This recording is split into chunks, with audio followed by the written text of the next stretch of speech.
Thank you, Sam. Right. Distinguished guests, ladies and gentlemen, good morning. Welcome to 2023 Global Youth Trends Forum organized by the Youth Development Administration, the Ministry of Education. I'm your moderator for today. I'm Catherine. And I'm Howard. This year, the YDA invited outstanding youth representatives to have devoted themselves in the field of net zero emission to shoot a promotional video. Let's take a look. Achieving net zero emissions by 2050 is a crucial challenge that requires collective efforts from around the world. In Taiwan, we believe in working towards the 2030 net zero transition, a key milestone as we move toward our goal. The youth of today represent the future. The actions and initiatives of young people bring new ideas and perspectives to global climate change solutions. Let's take a look. I run a packaging-free shop. None of the products are packaged, but quality is compromised. Reducing plastic is easy and can be done in everyday life.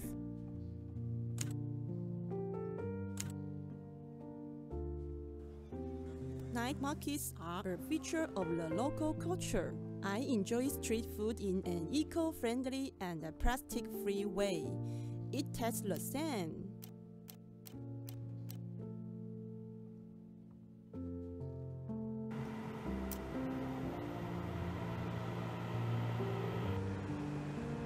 While enjoying nature with my companions, we think about our environmental impact and how to reduce our carbon footprints to help preserve mountain forests. Materials that take a long time to decompose are recycled into fiber and incorporated into designs. A fashion show might be touching, but we need action to make a change.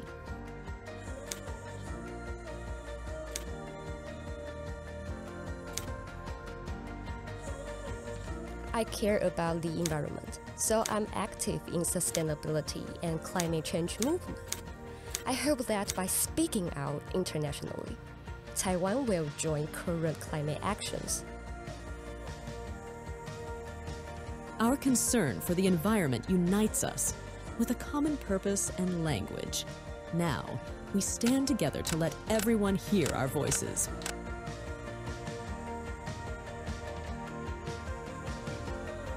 Transition to a net zero green lifestyle. Act now. What an inspirational video. Yes, we just saw a good number of young people who are working to achieve the goal of net zero and protect the earth. Achieving net zero emission by 2015 is a crucial challenge that requires collective efforts. The short to medium-term net zero transition goal of 2030 serves as a crucial time point and key milestone toward achieving this target. So meeting the transition goal by 2030 is of utmost importance to successfully reaching net zero by 2050. Yes, this year's topic, Transition to a Net Zero Green Lifestyle, 2030 Act Now, will provide an opportunity for us to dig deeper into adopting low-carbon lifestyles in various aspects of our daily lives, including food, clothing, housing, transportation, education, and leisure. By engaging with experts and scholars, we aim to gain a profound understanding of the gravity of global warming and explore how the younger generation can proactively respond to and address this critical issue in the future. Today, nearly 350 youth from 33 different countries, including Taiwan, gathered at this event. We're also live streaming through the YouTube channel of the Youth Development Administration, Ministry of Education, and the Facebook page of Global Youth Trends Forum to allow youth from all over the world to join us. The live streaming will be in English with Chinese subtitled. On-site and online participants, you're more than welcome to share the live streaming link to your families and friends to join us. Yes, speaking of sharing, sharing is loving. So at this point, I would like to invite everyone on site here and online to share this information. So please take out your mobile phone now. So we have a few steps to take. Number one, search for Global Youth Trends Forum on Facebook, and you will see the live streaming post at the top. That's the post we're looking for. And number two, like the post, and then click on the share button to share on your personal page or social groups, inviting your friends who are from overseas or anywhere online interested in sustainable development and international exchange to view today's live streaming with us. And you may also see the live broadcast to see if you are caught on camera. And if you are, do wave at the camera. Today's event is all very exciting, so hurry up and move your fingers to share as more people can see us and share this opportunity to more people. Yes, while you're sharing, I'd like to introduce our distinguished guests and delegations who are with us today. First, let's introduce our distinguished guests and delegations here. Director General Chen Xueyu of the Youth Development Administration, Ministry of Education, please wave to the camera. Welcome. And the audience. Deputy Director General Xiao Zhiwen. General Secretary Julia Lin.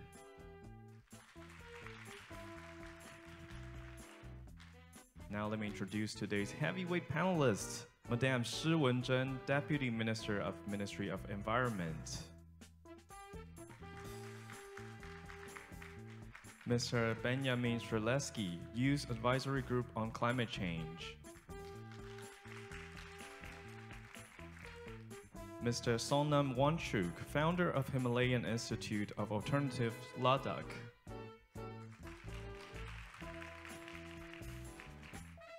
And an international organization's representative who is joining us online from overseas, Madame Hemavati Esheka, Yango Global South Focal Point. Please wave to the camera.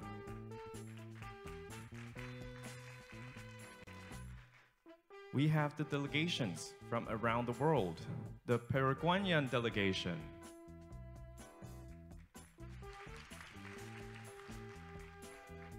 Chief Operations Officer of Youth Economy Agency, Crystal Revere, Nairon Talium, and the St. Lucian delegation. Kirk Augustus and the Belizean delegation.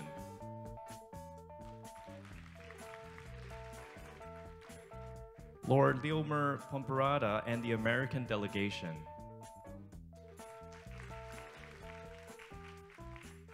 Regine Marie Doroca and the Filipino delegation.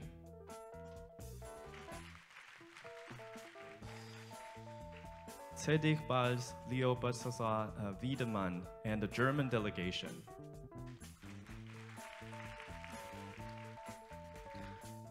Sonam Wanchuk and the Indian delegation.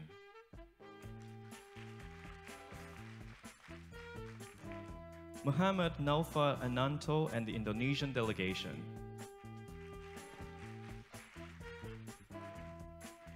Tsuyoshi Kusada and the Japanese delegation.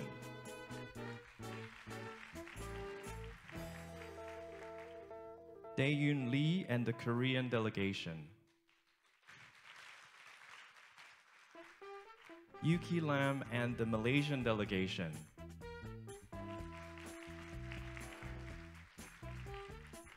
Julia Anna Puspiska and the Polish delegation. The Slovak delegation. Simo Christoph Mubi and the South African and Eswatini delegation. Fa Lakunwanit and the Thai delegation. And ambassadors from our diplomatic ally countries. Candace Pitts, ambassador from Belize.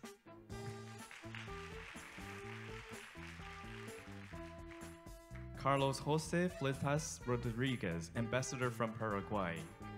Welcome. Robert Kennedy Lewis, ambassador from St. Lucia. And Executive UN Youth Advisory Group member, Lin Menghui.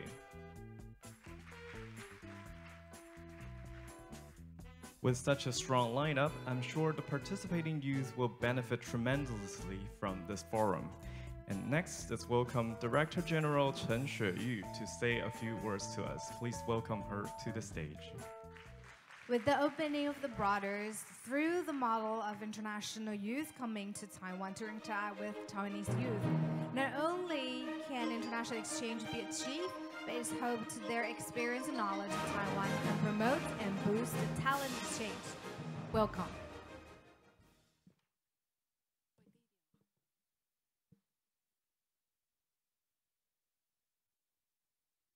Hello and welcome. It's my honor to be here with Ms. Wenjun Xu, the Deputy Minister of Ministry of Environment, Benjamin Streletsky from Youth Advisory Group on Climate Change, Hemavati stakeholder who joined us online from Yangon Global South Focal Point, Sonowangchik, founder of Himalayas Institute of Alternatives, the ambassadors of Belize, Paraguay, and St. Lucia. The Paraguay Youth Minister Double Ada, the Chief Operations Officials of St. Lucia Youth Economy Agency, Riviere, and the delegation leaders, along with the delegations they lead. A warm greetings to esteemed guests, members of media, young people from around the world here, and watching the live stream. Welcome everyone. The Global Youth Trends Forum has been running for over a decade. This year is 12 years, growing annually. This year, we have a record number of participants, including Taiwanese youth, international students in Taiwan, and 15 delegations, bringing the total number of attendees to 350 from 33 countries that are joining us. I'm honored to represent Taiwan in welcoming all participants. Achieving net zero emissions by 2050 is an important global challenge, with the integral goal of net zero transition by 2030 serving as a key milestone. Hence, this year's forum theme is set as Transition to a Net Zero Green Lifestyle 2030. Act now.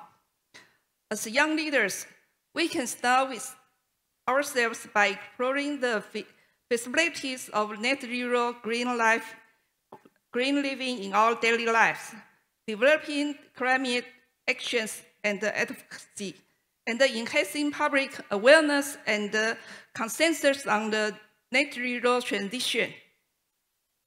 The young friend with innovative mindset, passion, and action can drive social change, overturn the drastic shifts brought by environment change, and advance sustainable development for our planet. During this two-day forum, we can be open-minded to listen to experts' insights and to absorb diverse perspectives through discussions. In facing the significant challenge of net zero emissions, let's work together to find solutions and lead the future. I believe every one of you with youth power can change the world.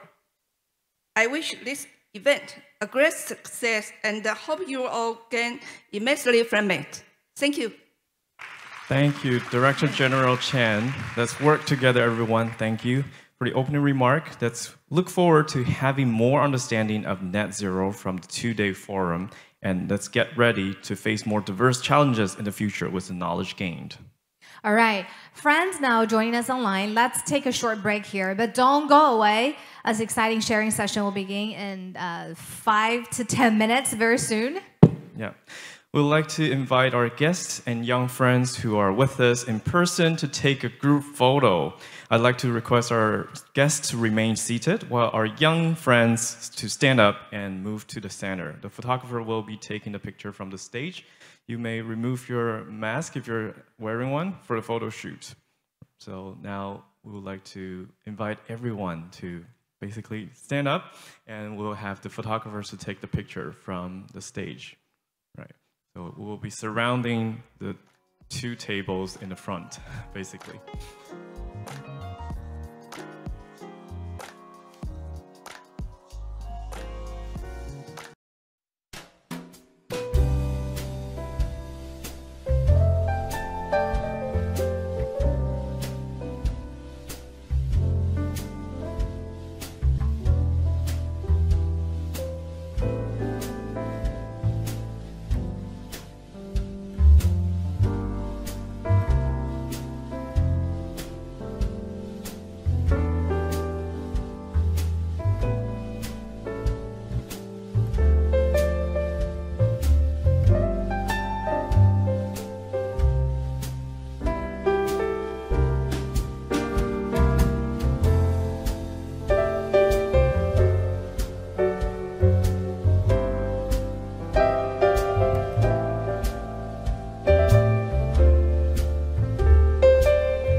Thank you guys. You guys are awesome. All right, welcome back to the live broadcast of the 2023 Global Youth Trends Forum. Next is our long-awaited keynote forum. We'll be inviting the 4 panelists at home and abroad to share with us. Friends around the world who are watching the live streaming on YouTube, please click like below the live stream post and share the YouTube channel link and live streaming to our friends and family so everybody can leave your comments or join us with your own experiences to create more exchanges. Yes, use the YouTube link. And our first speaker is Mr. Benjamin Streleski. Mr. Streleski is a climate and energy expert working as a policy officer at the Global Renewables Alliance to advance the goal of tripling installed renewable energy capacity by 2030. Benjamin has led and implemented projects in partnership with IRENA, C4All, IEA, and UNIDO. He is an advisor on climate change to the UN Secretary General and as a champion of youth empowerment. He is the co-chair of Student Energy Summit 2023, the world's largest youth-led conference on energy transition to take place on the margins of COP28. Let's welcome Mr. Shaleski. Welcome.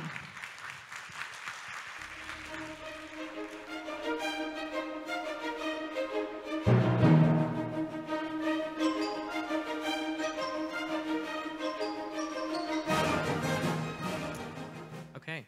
Hello, everyone. Thank you so much for having me. It's such an honor to be here with you today. As you heard, I come from Poland, a medium-sized country in Central Eastern Europe, roughly 10 times the land area of Taiwan, somewhere between Germany and Russia. Some 30 years ago, in Poland, people had to line up for hours to get food, to buy meat for their family dinner on the weekend because there was not enough food to get around. To buy a car, people had to win a ticket in a lottery because not enough cars were being manufactured. My parents, grandparents, and people in their generations learned how to make ends meet with what was available. So when I was growing up, in the early 2000s, my parents taught me to appreciate what we have and how we use it. It was about the small things. It was about turning off the light when you leave the room. It was about turning off the water faucet when you brush your teeth so you don't need to splash the water around. It was about reusing the plastic bag that you got from the supermarket so it doesn't go to landfill right away. My parents did not try to romanticize the times of scarcity, but it was about realizing the connection between what we use and where it comes from and where it ends up. Everything that we use comes from nature and eventually goes back to the nature. And so fast forward to 2016, where the environmental movement was just getting started, and I was already primed to appreciate what it was calling for, because it was related to how I was being brought up. This already is something that we can see among many people, that if you're being brought up in the environmental mindset, if you're conscious of the impact on the environment, you tend to more likely follow those principles in your adult life. So in 2016, I had a very exciting opportunity. I won a scholarship to continue the last 2 years of my high school education in international boarding school in Tel Aviv in Israel. So in September 2016, I boarded a plane, I went to boarding school, and I moved into a room with my Israeli, Palestinian, and Ecuadorian roommates. For many people, moving abroad, leaving your household is an opportunity to broaden your horizons and meet people from around the world. For me, it was a special turning moment that made me become involved in the environmental and climate movement. Because this was the first time I was living with people from outside of my household. This was the first time where I was exposed to how other people live. And oh boy, I was so appalled. When I saw people in the 40-degree Israeli heat, I saw people blasting the AC with cold air pumping into the room, but the windows and doors were wide open and all of this energy was going to waste. To clean the floor, people used the hose to spray water on the floor, and it was all over. No one was recycling, obviously. So I thought I need to do something. I want to make a change. I joined the environmental group on campus, and I started running activities. Many of you may be relating to that. For example, we run campaigns to encourage people to reduce their food waste, because 40% of the food that is being produced globally ends up in the landfill. No one gets to eat it. We organize shifts so that at the end of the day, members of our team would go around the school and turn off the lights so they are not on overnight. We try to also encourage people to recycle. We literally brought recycling bins into the rooms. Blue for paper, yellow for plastic, green for glass. This is where you need to take it out. And I'm very proud that 5 years since my graduation, my high school is an example of environmental excellence. The school is run largely on renewable energy. It's a space for hosting numerous environmental projects, and it has an organic garden where students learn connection to nature and where the food comes from and why we should respect it. It was a fantastic time, and it was really impactful action that I took together with my friends and colleagues. And yet, over the last 5 years, we have seen the climate crisis gotten ever worse. Floods that are destroying houses, infrastructure, putting people's life at risk. From Japan to Libya to Germany, no matter which country, none of them is spared. We've seen typhoons getting ever stronger because the ocean absorbs 90% of the heat that is generated due to the global warming effect. Typhoons, hurricanes across Pacific, Atlantic, and Indian Ocean, harming the vulnerable populations in developing countries and low-lying states the most. People who have contributed the least to the climate crisis. We are seeing fires from Canada to Russia to Australia in places that we thought are safe from the climate crisis. Villages burned within seconds and minutes. No matter how many times I refuse to take that plastic straw, no matter how many times I bring my reusable water bottle, no matter how many times I bring my own reusable bag, oil companies continue to spill millions of barrels of oil into oceans. Corporations continue to dump millions of tons of plastic into our seas, causing microplastic contamination that can be found even in tissues of unborn babies. So this is just making things worse. We've seen the extreme weather catastrophes been on the rise, and the greenhouse gas emissions continue to increase.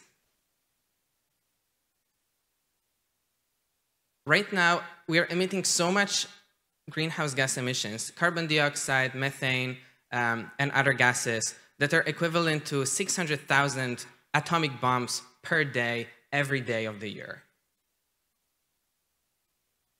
And as we can see, increase in global temperatures is a direct result of that. And that's just my last word on just about how bad it gets, because the 21 of the 22 hottest years have been in the past 22 years. And the last few years have been the hottest ones on record. So what is our role in it?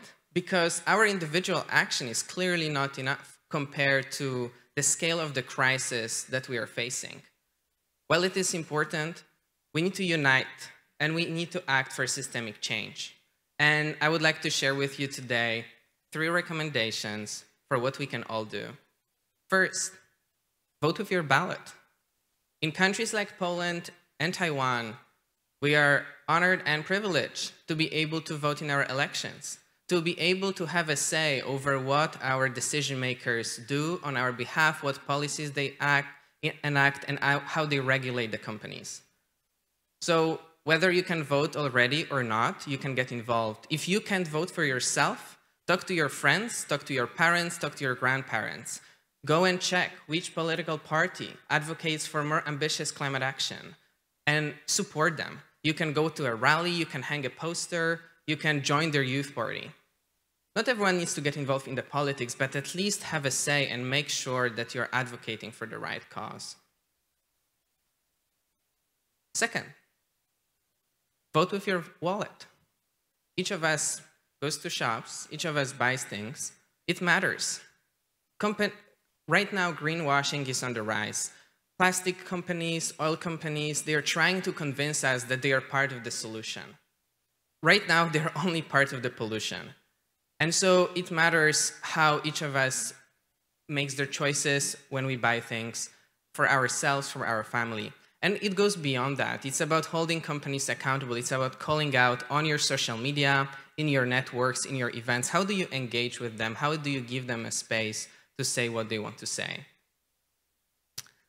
And third, vote with your resume. Each of us is at the beginning of their lifelong career. Each of us is about to make a choice about where they will work. And do you choose to work for a renewable energy company or an oil company? Do you choose to work for a brand that is producing clothes that are there to last, or clothes that are there to be replaced every year as the new season comes around?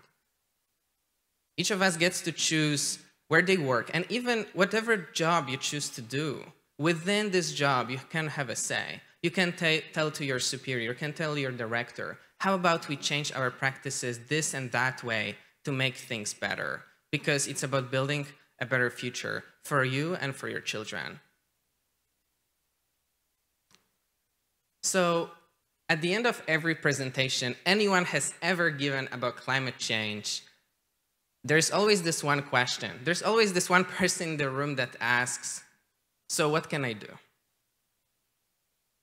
Educating yourself about the climate crisis is one of the most powerful things we can do. Because if you educate yourself, you will know what to do. So take those 3 steps and continue learning today and tomorrow. Because we're on a cusp of something that is about to transform our economies. While environmental disasters are on the rise, we are also seeing exciting change here and everywhere around the world.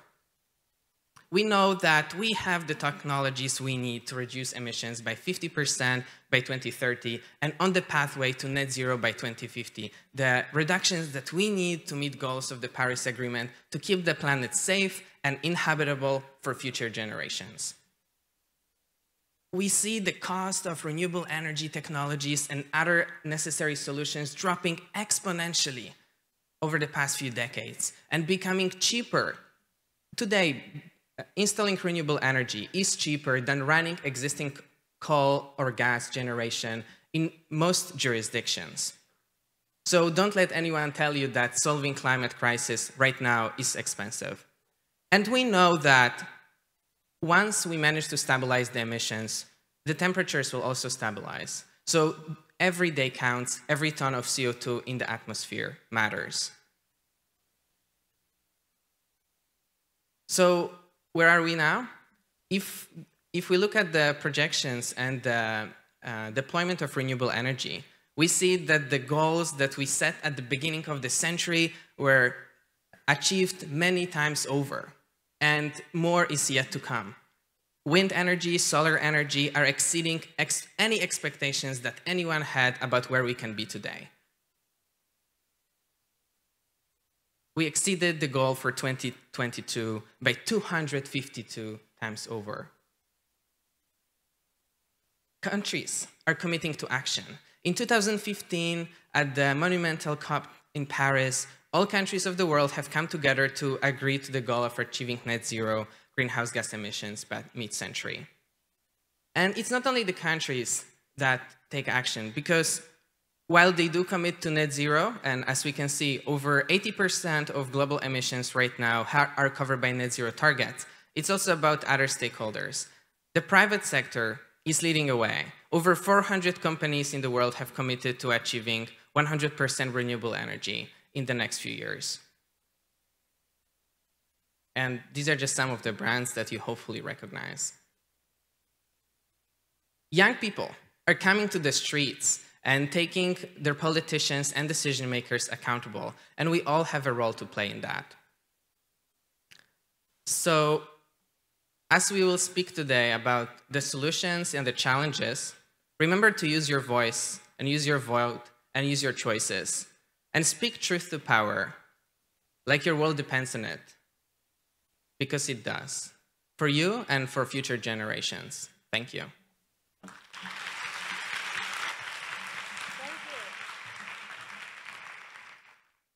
Thank you. After listening Mr. Shalowski's sharings, now we have a better understanding of climate change and the potential solutions. Yes. And next, we shall invite Madame Shi Wenzhen, Deputy Minister of Ministry of Environment, to give us a speech. Prior to her new position as the Deputy Minister, Dr. Shi is a professor of law with the Department of International Business at the National Zhengzhi University here in Taipei. Her area of specialty includes international environmental law and international economic and trade law. She has published both in Mandarin and English journal articles and book chapters on trade and environment and climate change legislation, good governance, animal welfare, and marine protected area. Let's welcome Deputy Minister Shi. Welcome. Thank you very much. Oops. Did I break something? Did I?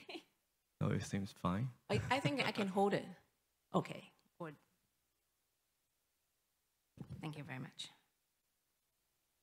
Good morning, everyone. My distinguished fellow panelists and all the distinguished ambassadors and ladies and gentlemen, or boys or girls, and online or online audiences. First of all, I would like to thank the Youth Development Administration of the Ministry of Education, not Environment, for inviting me to this significant event. Taiwan has enshrined the 2050 net zero emissions goal in our Climate Change Response Act, which was recently adopted in early 2023. To reach this transition, we have 4 key strategies: energy transition, industrial transition, social transition, and lifestyle transition.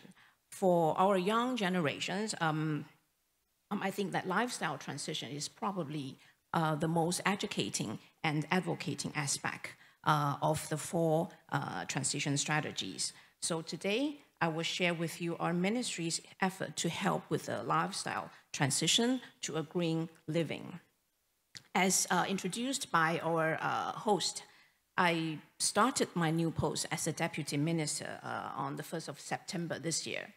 So previously, I've been a professor for more than 20 years. So I have a lot of experiences working with the young people. And my son is 12 years old, so I have another experiences working younger people.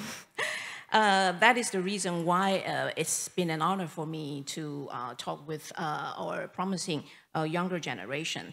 And after working in the universities for more than 20 years, I have I realized that students at various ages have a very aspiring motivation, and they are equipped with advanced skills to provide solutions. So this is my biography, and this will be the outline of the presentation. I will first give an overview of Taiwan's pathway to 2050 net zero, followed by introducing the green lifestyle strategies for our 2050 net zero transition. And then I will talk about the concept of green living and how we are doing our best to promote the green lifestyle, followed by introducing some of the strategies and achievements by using examples of green travel, green diet, and green consumption, and then concludes. Taiwan aims to reach net zero emission by 2050. As an export-oriented country, in addition to the global challenges of climate crisis, we also face additional challenges such as green supply chain requirement and carbon tariff. But when announcing Taiwan's 2050 net zero emission goal in 2021, our President Tsai Ing-wen has said that Taiwan's transition to net zero carbon emission can produce a new momentum by turning crisis into opportunities and grasping new business models. Taiwan needs to cooperate with the world and strive for a net zero future together. Taiwan's 2050 net zero transition comprises of 4 strategies, as I've mentioned previously.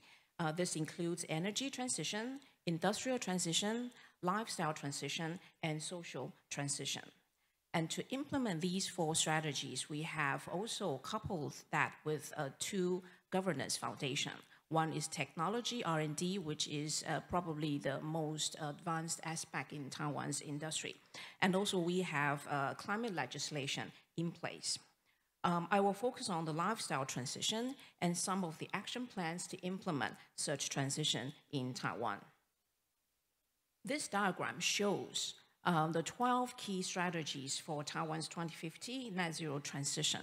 And as we can see, green lifestyle is among one of the 12 key strategies. Now, let me introduce the green lifestyle strategy for Taiwan's net zero transition. As we can see from the previous slide, a green lifestyle is one of the 12 key strategies for Taiwan's 2050 net zero transition. The International Energy Agency have also identified behavioral change as a key to reach net zero. The 4 pathways for the 2050 net zero challenge include a lifestyle transition. Taiwan's net zero transition needs to start with the promotion of a net zero green life that includes changes in the behavior of our citizens' consumption pattern, include food, clothing, business, housing, transportation, education, entertainment, and shopping, thereby promoting changes in the supply side of the industry and reduce emissions. There are 4 key strategies to achieve a green life. That is shared diversity, dialogue for all, business model, and industry models. To promote the transition in people's life, there are 6 major aspects that includes eating, clothing, living, travel and entertainment, shopping, and education. And as we can see from this slide, there are several key measures that are under each aspect. And the Ministry of Environment is taking incentive measures to promote these 31 key measures. Next, I would like to focus on the promotion of green living in Taiwan. Green living refers to the way of life of a person or society and how it fits the goal of sustainable development. People internalize environmental awareness into their daily habits, like using local material, cherish resources, and protecting the environment by starting from our daily choice, as our previous speaker have also mentioned. Green living also corresponds with the UN SDG, and it is a way for people to put the SDG into practice. The relevant SDG includes zero hunger, clean water and sanitation, sustainable cities and consumptions, responsible consumptions and production, climate action, life below water, and life on land. Green living covers 5 major aspects: green diet, green office, green household, green consumption, and green travel. The Ministry of Environment encourages these green living measures by, for example, adopting incentive measures, which I will introduce some of them in the following presentation. To promote the concept of green living, our ministry also cooperates with other ministries. This slide shows the major responsibility of each ministry in the promotion of the concept of green living.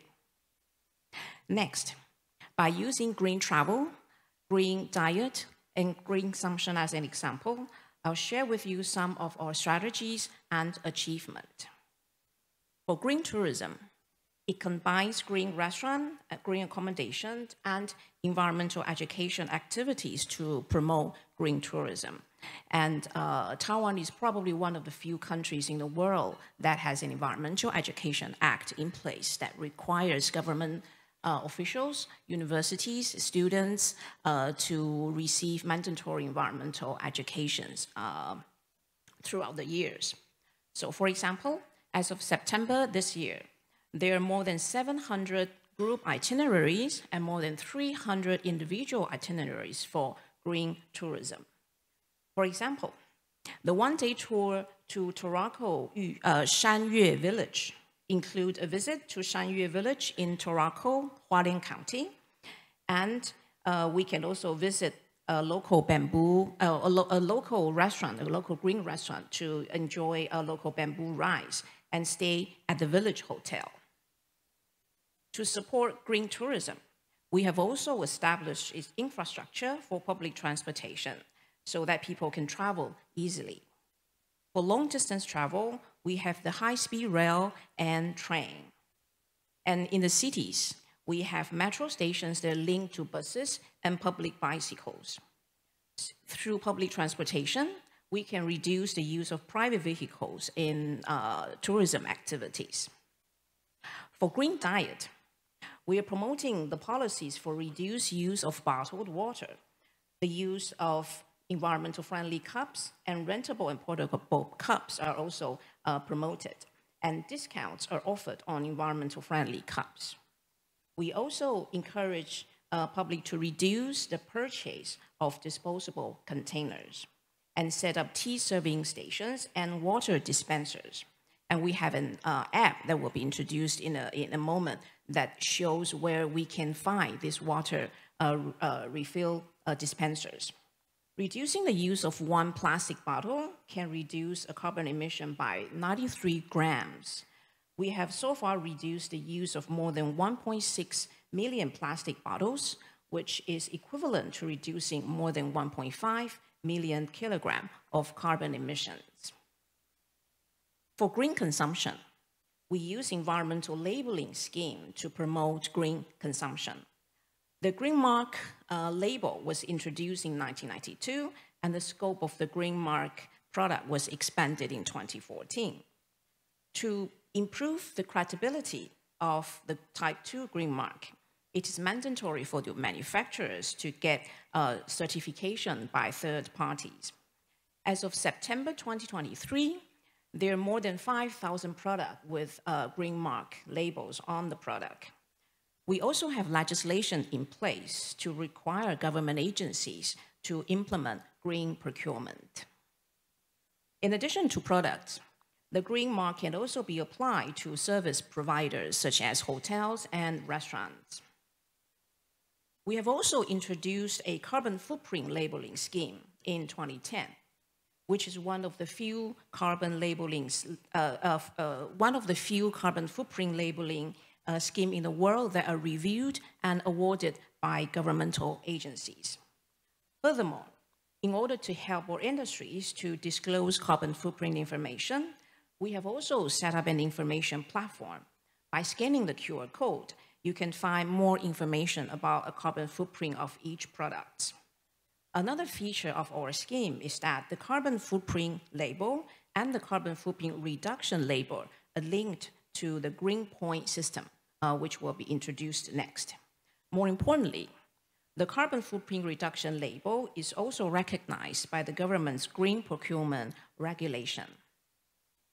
As of 2022, there are more than 1,000 products that have obtained a carbon footprint label certificate, and 87 products have obtained the carbon footprint reduction label. The Green Point system, which was mentioned previously, is another key measure to support green consumption that is implemented by our ministry. By purchasing green product, taking public transportation, and taking part in environmental actions, you can get reward points, and you can use these reward points in various restaurants. This program encourages people to, for example, buy second-hand items. The treasure map of reuse and repair stations include the location of more than 4,000 second-hand recycling business, providing a quick search for second-hand shops and raising the efficiency of finding various items to reuse.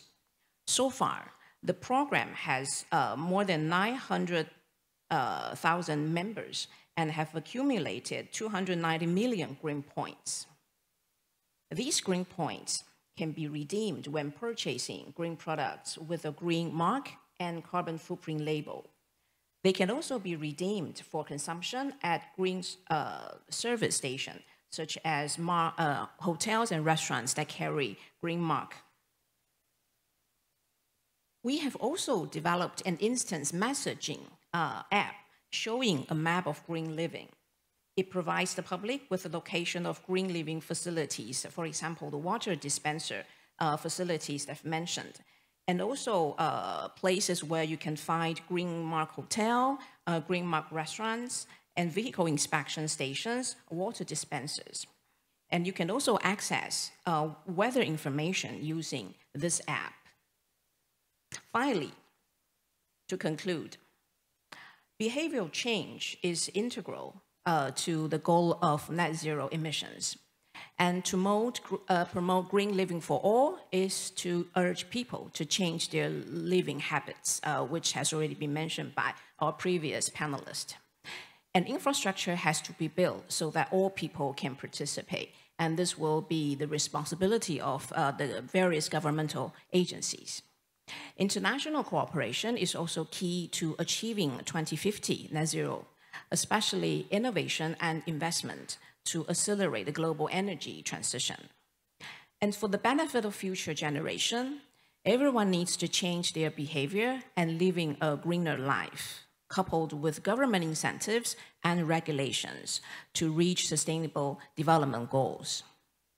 I believe that strategic transformation of life drives a green net zero future. My wish is green for life and health for all. Thank you very much. Green for life and health for all. Thank you, Deputy Minister Shi. Our third speaker is the founder of Himalayan Institute of Alternative Ladakh, Mr. Sonan Wonchuk, who has flown all the way from Paris. Though a mechanical engineer by education, he has been mostly working in the field of education reform for more than 30 years. In 1988, just after he finished his engineering studies, he founded Students' Education and Culture Movement of Ladakh, which with the aim of supporting Ladakh's children and youth in educationally challenging and culturally confusing times. So now, let's welcome Mr. Sonan Wonchuk with a round of applause. Welcome.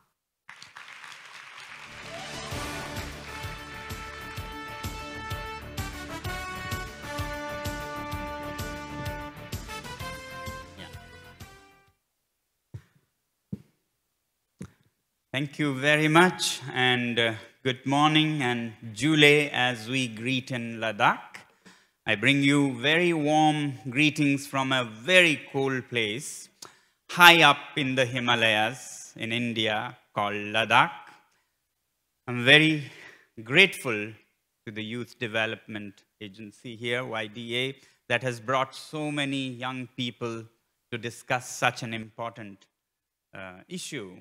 And I'm very much impressed by what the minister shared about what Taiwan is doing in this regard. Now, I wanted to bring you home the first-hand experience from the high Himalayas, where we are seeing the effects of how people live in the big cities of the world. The glaciers there, which are the lifeline not only of the people like us who live there, but also of roughly 2 billion people, 1/4 of the Earth's population, depend directly or indirectly on the glaciers of the Himalayas, often called the third pole of the planet. So what is happening up there so that it doesn't remain like a drawing room discussion, coffee table discussion about environment and life goes as usual, but something that a person who you met has seen up in the mountains, a first-hand message I thought would be very useful for you as you strive to change things in your own countries. Before I go on, let me introduce you a little bit to my part of the world. So I come from Ladakh, which is in the top north of India, in the Indian Himalayas, just entering the Tibetan plateau. Himalayas is lush and green. You would have heard of Kashmir, Shimla, very green. But as you cross the Himalayas, the Trans-Himalayas are very different. Very dry, high plateau at roughly 3,000 to 4,000 meters altitude. And it is in the rain shadow of the Himalayas, so very little rain, just 100 millimeters or 10 centimeters in a whole year, which means when I open my windows in the morning, it looks more like Mars or Moon. This, by the way, is a picture of the Mars, just to wake you up. But what you'll see is what I see outside my window every morning. Not very different, huh? Very similar, except for some human signs there. So this is how my part of the world is, and you can imagine with just 10 centimeters of water, life is not very easy. And yet, our ancestors, who I am very proud of, did not give up. They looked for other ways of not just surviving, but thriving in these conditions. At this height, life resembles more like outer space than on Earth. You can see the temperature swings more like outer space. So this is what I'm happy and proud of. My ancestors made green oases in the middle of these dry deserts. When they didn't find any water, easy water from the skies, they went beyond the mountains to use fossilized water from hundreds, if not thousands of years ago, which are called glaciers. And they converted what very few parts of the world do, deserts into greens rather than deforestation. This is one place where you have seen afforestation. So, amidst these harsh realities, a colorful civilization thrived with its own music, dance, language, literature, and a lifestyle in perfect harmony with nature.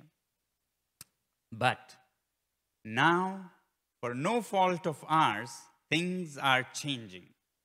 And with climate change, our glaciers are melting and melting very fast. These glaciers that I spoke of not only are important for us, but 2 billion people.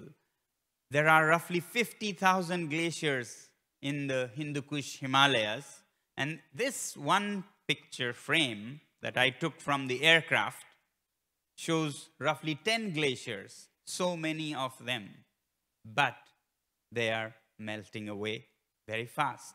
This one that I used to admire when I was young as a majestic, towering glacier across the road has become a shadow of itself. It's called the Drangrung Glacier. And as they melt, they don't go away silently. This is what happens. As they melt, they leave torrents under them. So the melt water comes down, and when it is very, very sunny or warm, nowadays with temperatures rising, there can be flash floods. They make glacial lakes, which are like ticking time bombs. When they burst, there are flash floods. And nowadays, even the clouds cross over the Himalayas, so we get cloudbursts. Again, they make flash floods. This is a village that had a big flash flood in 2006, and I went with my students to volunteer help for them. And when I was working in the village, I thought of asking people how often they see this. So I went and looked for the oldest man possible, and I found somebody in his 80s and asked him when was the last time he had seen similar flood? And he said, I don't remember. I've only heard stories, don't remember. That was 2006. The next one was 2010, when quarter of the city was washed away and roughly 1,000 people disappeared. The next one was 2013. The next 2017.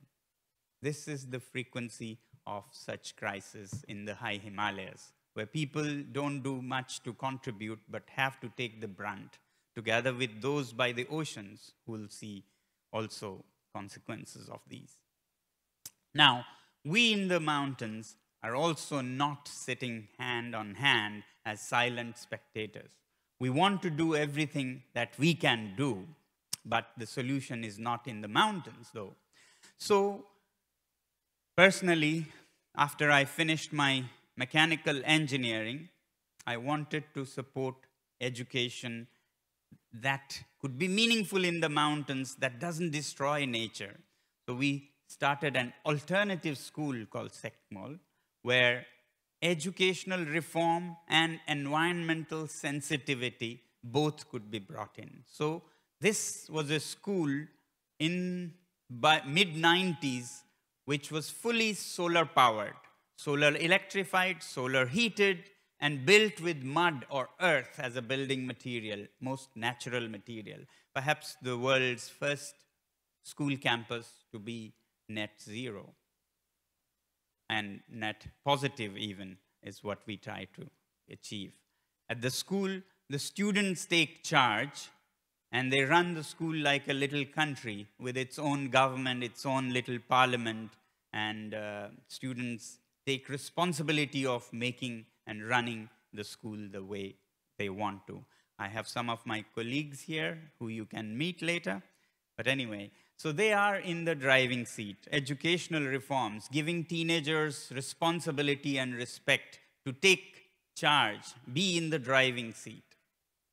And the government that they form takes serious responsibilities, real ones, like taking care of all the animals, cows, or taking care of solar-powered gadgets like this solar cooker, or growing organic food, solar electricity, greenhouses, and so on. And they learn the hands-on way. Innovation here revolves around the context of the mountains with earth, sun, ice, and fire. Earth is used to build the buildings, sun to heat. And here we apply what is in the textbooks to real life. You can see there the chapter on heat in grade 9, which talks of convection, conduction, radiation, comes alive when they build school buildings, houses, where convection of the air inside the greenhouse that you see when the sun warms it, the air rises, goes up, enters the house from the upper floor, gives its heat to the walls of the house, becomes cool and dense and is pushed into the greenhouse, and cycle continues all day. This is convection. Similarly, conduction, radiation are learned through practical experience, which makes lessons unforgettable, and they come up with solutions to the freezing cold climate of Ladakh, where -20 is usual. There are places with -35 to -45 also. These have led us to innovations which makes it possible for the school to live in +18 rooms when it is -20 outside. And a little bit of high school geography makes it the coolest buildings in summer also. What I'm trying to show is even in the toughest places, you can be resourceful, and without any fossil fuel, you can be as warm and comfortable as anywhere. Almost all the things run with solar energy, from cooking to vegetable production to lighting to electricity, water heating, water pumping, and even the cows at this school live in solar-heated cow sheds. Now, we talk of sustainable, or net zero, we need to think of net positive, regenerative lifestyles by now, because sustaining what is broken will keep it broken. We cannot sustain a decadent lifestyle. We'll have to contribute net positive so that we can undo the damages of the past. One good example here is that the house behind that you see is as comfortable as in New York or London, which are called modern. But those modern buildings burn fuels, trash the climate, and live in comfort. That's a very, not very positive way of living in comfort or being modern. This one does the same. It's warm as any house anywhere in the world, even if it is -20, but does it without causing any pollution. So it is beyond modern. It is actually regenerative rather than sustainable, because the trees that we plant can enrich nature because we don't need to burn them. Even if we burnt the trees that we grow, we could have been sustainable. But here, we don't burn, leave them to enrich nature and use the sun. Therefore, it's net positive. Similarly, the animals, the yaks we use for plowing rather than tractors, which produce smoke and nothing good. The yaks produce dung, which is a fuel for fire normally, traditionally, in all the houses here. But by not burning the fuel, which could have been sustainable because it's our yaks, we are letting the dung to go back to nature and become manure and make nature smile by using sun. So this is restorative lifestyle, regenerative lifestyle, and we need to talk about this for the future. Similarly, the glaciers are melting away, but we said we shouldn't again become silent spectators. We should do what we can. A few years ago, some of my students and we set upon a challenge to make our own glaciers, to keep the water that goes waste in winter. You can see here, this is a typical view of a village. There is a stream flowing, that's the heart of the village, and it flows throughout the year. In winter, when nobody needs water because there is no farming going on, the water goes waste into the river and into the ocean. So if we refreeze this stream, that is glacial melt, then we could keep it till summer when farmers need. That was the idea. Now, it was laughable to think of ice from January to be kept till June. So we used some high school physics, high school maths at this school, and we didn't want to use, neither we had resources like pumps and generators and so on. So to make water freeze, we used the geometric shape of a cone, which shouldn't melt too quickly because of the geometric shape. I'll explain.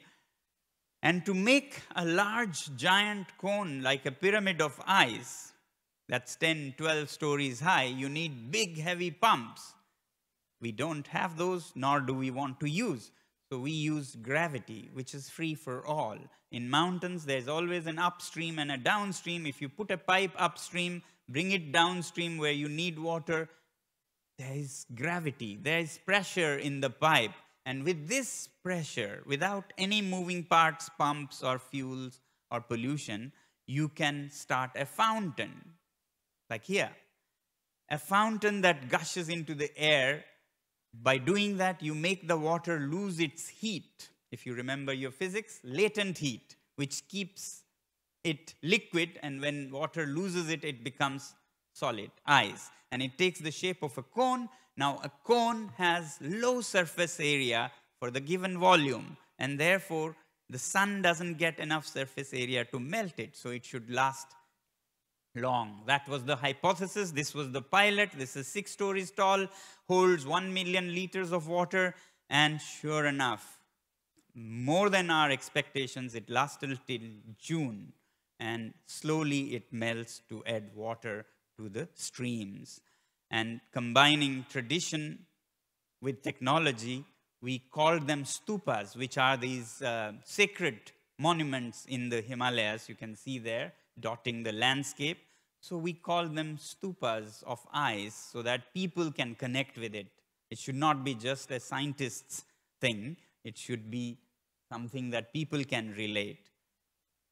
Now, there are many of these that can be made. You can see the people in the center to know the scale.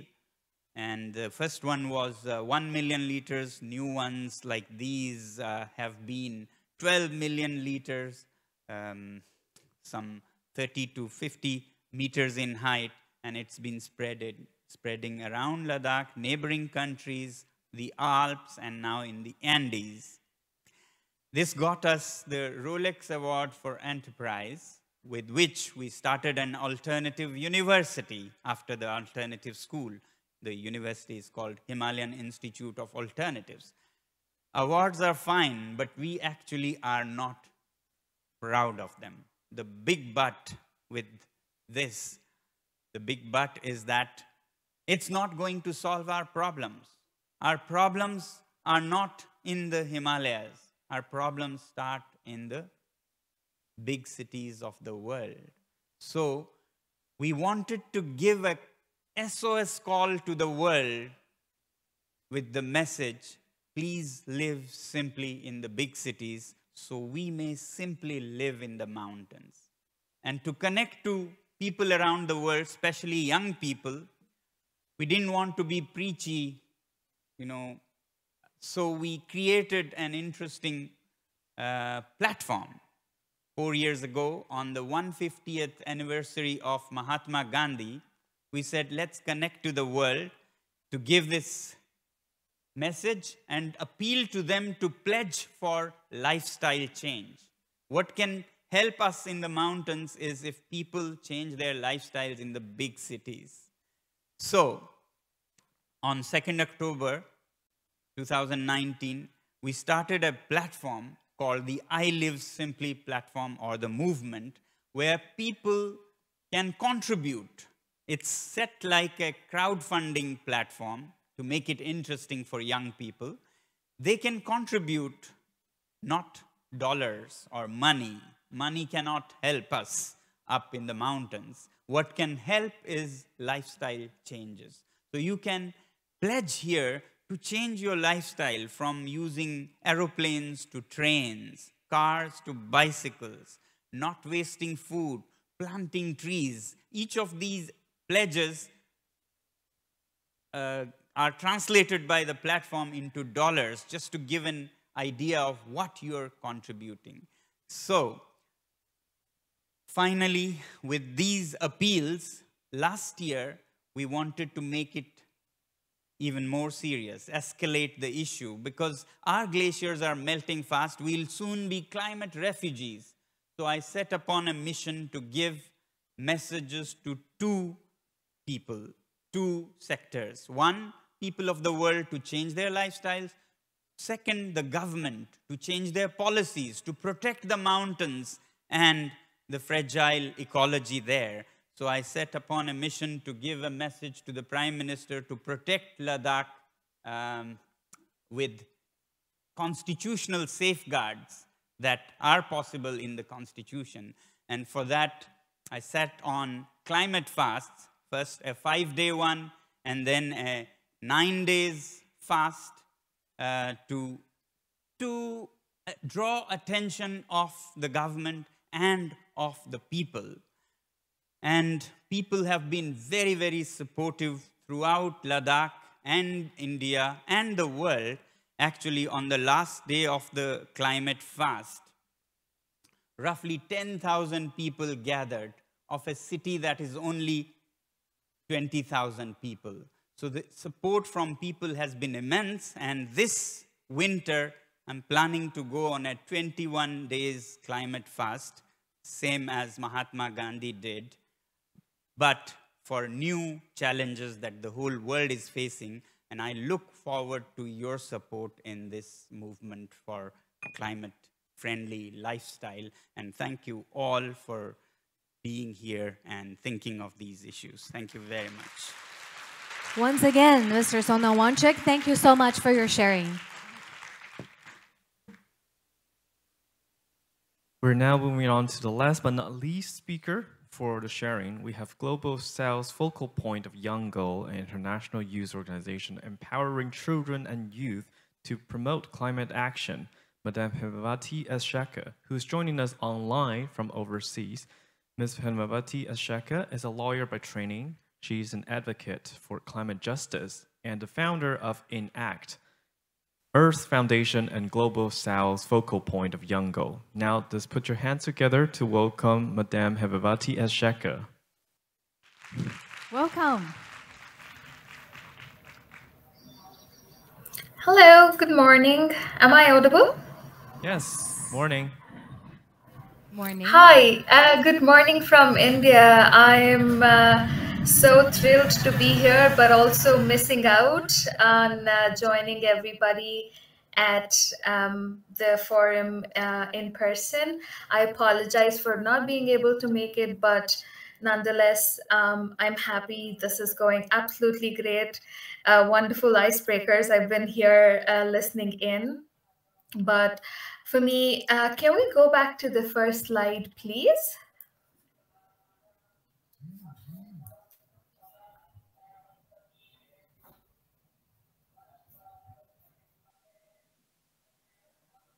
Okay, great. This should work.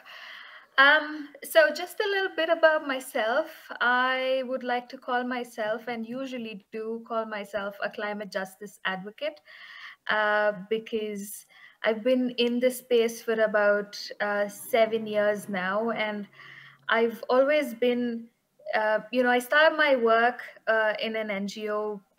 As a lawyer, I used to go to courts representing vulnerable communities and, trying to ensure that there is justice done by their side, because they're being continuously over and again denied their basic human rights, their right to food, water, livelihood, and sometimes people live and die when it comes to climate change. But it all overwhelmed me a lot, and I felt a sense of helplessness. What do I do to help them? Because I do recognize myself to be in a privileged position. I have a roof on top of my head. I have access to food. I have, I have clean drinking water. I have clothes to wear. And this is, for a lot of people, a privilege in itself, as a human being. And obviously, when I used to have these conversations about fighting for justice for these communities, it was not an easy task at all. And many a times this used to happen. As a young person, people don't always take you seriously. You either don't have the experience or the knowledge, but why should we work on something that others are facing? People tend to think and speak about climate change many a times as to something that's happening in the future, but it is truly affecting us now and affecting a lot of vulnerable communities, indigenous communities. And the problem with climate change is that we don't necessarily see it. We experience it. Unless you are somebody who experiences climate change, you cannot necessarily internalize the idea. So as a young person, my colleague Benji mentioned, I was so happy to see him there. He did mention about our future and what do we do about it. So in that particular case, I just, as like a policy person, I always want to look at this concept. It's called intergenerational equity. We are basically understanding the idea that, recently under my organization, we conducted a survey. We went and spoke to kids below the age of 10. And we asked them, do you think, do you understand what climate change is? Or do you see that, how do you think the earth is? And there are so many kids who think flooding is a natural phenomenon, especially in a impacted region. For us as adults, I mean, somebody who's a young person, people below the age of 35, they definitely would have seen that transition from how the world was or the planet was when we were kids as opposed to what it is now. And definitely a significant difference for, our previous generations. But the generation right now, especially those, born after 2010, they feel everything that is going wrong in the world is natural. And I personally find it very, very disturbing because we have a beautiful planet and these people are not getting to see that. And intergenerational equity usually speaks to, ensuring and that the current and the future generations, at least from the previous generations, receive the same planet as it was they received, if not better, right? So when we are handing over the planet to our future generations, how do we make sure that they're receiving the same planet? And it's also about our future and for those who are not born yet. And all of this starts with us being on the decision-making table. It is so important that we are on the decision-making table itself.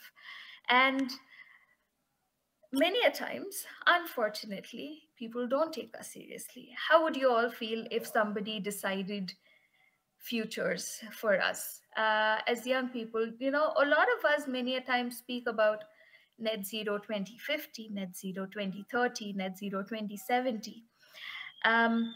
While I do recognize that the world leaders, it's amazing that we have started making these targets, but it is us, young people, who will be, helping policymakers implement this in the future and now, because the workforce, green jobs, the working industry, everybody contributing towards this net zero primarily consists of young people.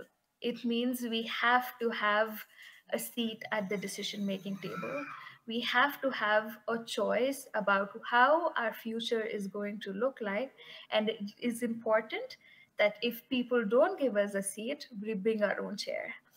And I just want to bring in and build on many speakers' conversations and how we really see change and how can I, as a young person, take action itself. And something I always find problematic is that there is always extreme focus on the individual action. And, we speak about personal lifestyle change. Yes, it is very, very, very important. Say, for example, you all at the conference itself, what if one person says, this is what I feel, as opposed to everybody in the conference saying, this is what I feel about a certain issue, right? The individual and the community as a whole has an impact. We start off as an individual, but we move on to building a community with like-minded individuals and pushing for change. Because if the individual does not turn into community, many a times the individual loses the motivation to sustain the change they want to see. So it is very, very important. So, when you look back and look at learnings itself, yes, I try to take the public transport. I try to reduce my carbon footprint. I eat less meat. I, reuse my clothes. It's the little part. It's great for our own motivation, but then how do you sustain yourself? You bring in you join a community or you create one yourself. When you have people who are going through the same journey as you, you're always motivated. Even if you have the lows in your journey, you have your community to support you and bring you back on path. But ultimately, a lot of people undermine the influence of policies itself. And as young people, as much as we basically look at how much individual and community actions are important, communities create, like, the movements that we have, the youth climate change community itself has been able to bring enormous change at various levels, local, national, and international level. But then in order to ensure that the maximum amount of people benefit out of the progress that we are making at various levels, it is important that we also see change in policies. So in that particular case, what we want young people to do is that look at community action, but also ensure that your policymakers are creating the right kind of policies to facilitate the right kind of transition, especially when it comes to lifestyle and green lifestyles. But I'd like to highlight why policies are important in the context of climate justice itself, because everybody here, I'd also like to believe that your ability to be present in a different country instead of being home and dealing with your lifestyle or saving your house or making money for your own daily food or paying your own rent, not everybody has the privilege to give all of that up and come to a conference. We're all privileged in a certain way, but with that privilege also comes responsibility, right? So how do we ensure that, or we navigate and push for policies that are just, and that results in, like, when we are making this transition to a lifestyle itself, how do we make sure that we are inclusive of everybody and everybody comes along in that journey itself? That's where policy comes in. And policies are also about, what if somebody cannot afford a sustainable lifestyle? How do we look at solutions in that particular case? I have my sister who's like a fashion designer trying to, work on sustainability in the fashion industry and stuff. And she's really worried about, fast fashion industry. And many a times, especially here in India, we have people who buy something, clothes for like less than $1, and they buy it, they throw it away. The cycle goes on and on and on. But if we do want sustainable clothes, it's slightly more expensive, something that is not affordable. How do we ensure that people on, like, these are people who aren't able to afford, are also many a times victims of climate change, right? So how do we bring them on to the movement or the policy, or make them a part of the community where we are all together having a journey in terms of transition? And that's where policy becomes and plays a very, very important role to ensure inclusiveness and accessibility, so that nobody is left behind in that journey itself. And at last, I just want to share and something that usually reflects and beyond the individual lifestyle. I think we also need to go back and reflect on values itself, of what we stand for. And values form like a very integral part of our lifestyle itself. And I really want to quote one of my favorite scientists. I used to follow him, and he quoted something about values. And I just wanted to read it out loud. And he says, I quote, "I used to think the top environmental problems are biodiversity loss, ecosystem collapse, and climate change. I thought that with 30 years of good science, we could address these problems. But I was wrong. The top environmental problems are selfishness, greed, and apathy. And to deal with this, we need a spiritual and cultural transformation. And we scientists don't know how to do that." So when we speak about solutions and making this transition to a green lifestyle, I think as much as we are always looking outwards for individual action, community, and policy, we start with the individual. And it is equally important we look inwards, and we also look at what are the values that we want to stand for, especially in the context of climate change. And that is going to be one of the most important factor for you to sustain your transition and keep you going despite the difficulties that you face. And yeah, that is from me. I just want to conclude saying that you're all here at the forum itself, and I'm sure you're all very well placed in terms of your work, and you're all overachievers already. Congratulations on that. And I hope you can go back to your community and build on the change that you're already creating with yourselves, and hopefully look for bigger changes through policy with your work. Thank you so much. Thank you, Madame Hemavati Ashaka, for your sharing. I'm sure after listening to the interesting sharings by the four panelists, you now have a better understanding of the trends of net zero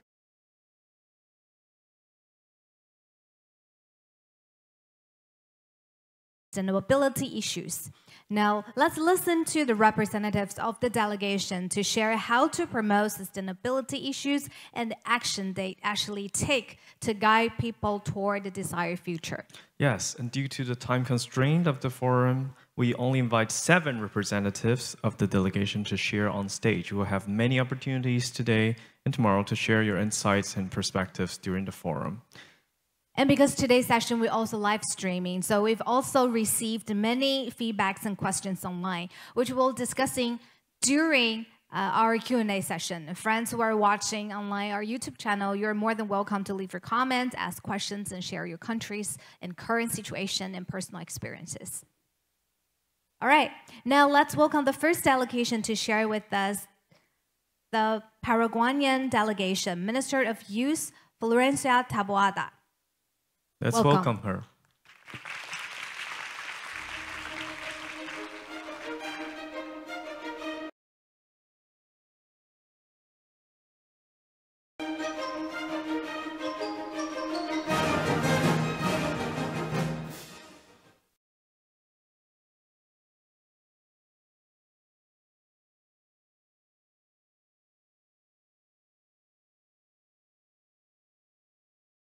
Participating in this occasion by representing the government of Paraguay as well as the whole youth of my country. Firstly, I would like to thank God for the opportunity to be sharing in this event here with everyone, and I would like to thank the government of Taiwan, a country that has a great relationship with Paraguay, for organizing such important event for our nations. It's for this that I consider this the right opportunity to share one of the greatest and most relevant, energetic, economic, and environmental hits of Paraguay, which was the building of our hydroelectric Itaipú Binacional, which is the second biggest repressed in the world, but the #1 in production of clean and renewable energy at a global scale. Moreover, I also want to share a detail that is not always being mentioned when we talk about this subject. That is something very relevant for the Ministry of Youth in Paraguay. And it's the huge role of participation that young people from the age range of 18 to 30 had during the development and construction of this very valuable project. According to the data, a very large amount of the employees that were in the operative and intellectual force during the construction, establishment, and production were young people. Thanks to the technical preparation and the constant training, young men and women were able to make a reality the dream of a sustainable lifestyle. We can add that thanks to the sign of the treaty in 1973 by the presidents of Paraguay and Brazil, we were able to push ourselves and insert us with more visibility in the international community as a young country with strategic vision, willing to stretch bonds and above all, become a pushing economy where the integration of our societies is also based on the production of sustainable energy. Itaipú Binacional not only represents clean and renewable energy, for us is also an impulse in technology, in the conservation of biodiversity, in the promotion of research in every area, and a support in social policies from a holistic point of view that is focused on the citizen and their own environment to contribute in the strengthening of public policy. Today, I would like to mention one of the many projects that Itaipú is having. It is called Ruta Verde, or Green Route, translated in English. This project is not only innovative and sustainable, it also adds the young point of view from the technological aspects based on its use and how young people interact nowadays. The project contemplates an app which has the function to show real-time location of recharge stations for electric vehicles. With a cooperation with the private sector, the process of installation of chargers in different businesses near the most common and concurrent places began, so they can also be able to share in the app their charging points on the map. Just like this and other great initiatives, the youth is being benefited from the road to the future. The selection of the route for the pilot also included the most concurrent education centers, regional universities, cultural centers, tourist centers, and sustainable mobility centers, which promotes the youth presence. Finally, I would like to highlight the great role that Itaipú has in promoting a more friendly environmental culture. We can add that the Ministry of Youth has a compromise in promote sustainable practices and insert our point of view in the elaboration of public policies that represent our present and future, and where, above all, we can all work together to ensure the protection of our planet. Thank you very much.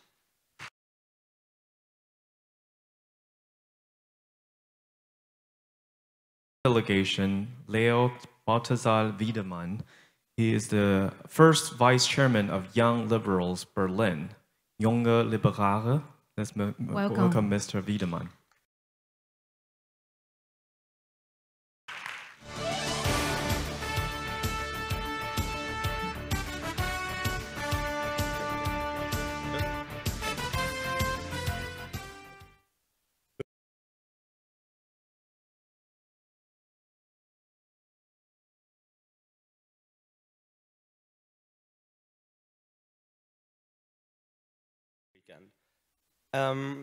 As was just introduced, I'm speaking to you as the youth representative of the Liberal Free Democratic Party in Germany. The Free Democrats were actually the first party to include climate goals in its political program in all of Germany. And we're currently working very hard as part of Germany's ruling government coalition to reach the goals that we agreed on as part of the Paris Climate Accords. However, in the conversations I've had over the past few days in Japan and here in Taiwan, it has become clear to me once again that although individual lifestyle adjustments can and should play a part, it's not enough to stop climate change and prevent the climate crisis. We need the commitment of global business powerhouses such as TSMC and Giant, which we were able to visit yesterday, to play a role, which they do. But nor can individual countries like Taiwan or Germany prevent a climate crisis. Instead, Germany and Europe need to work closely with its international partners, including Taiwan, to implement effective measures such as a global carbon trade scheme, a further expansion of public transportation and a decarbonization of the transportation sector, multilateral solutions to prevent plastic pollution and different types of air pollution, as well as the enforcement of international agreements on climate change. I look forward to continuing the many fruitful discussions we've had here over the next 2 days, and I thank you for your attention.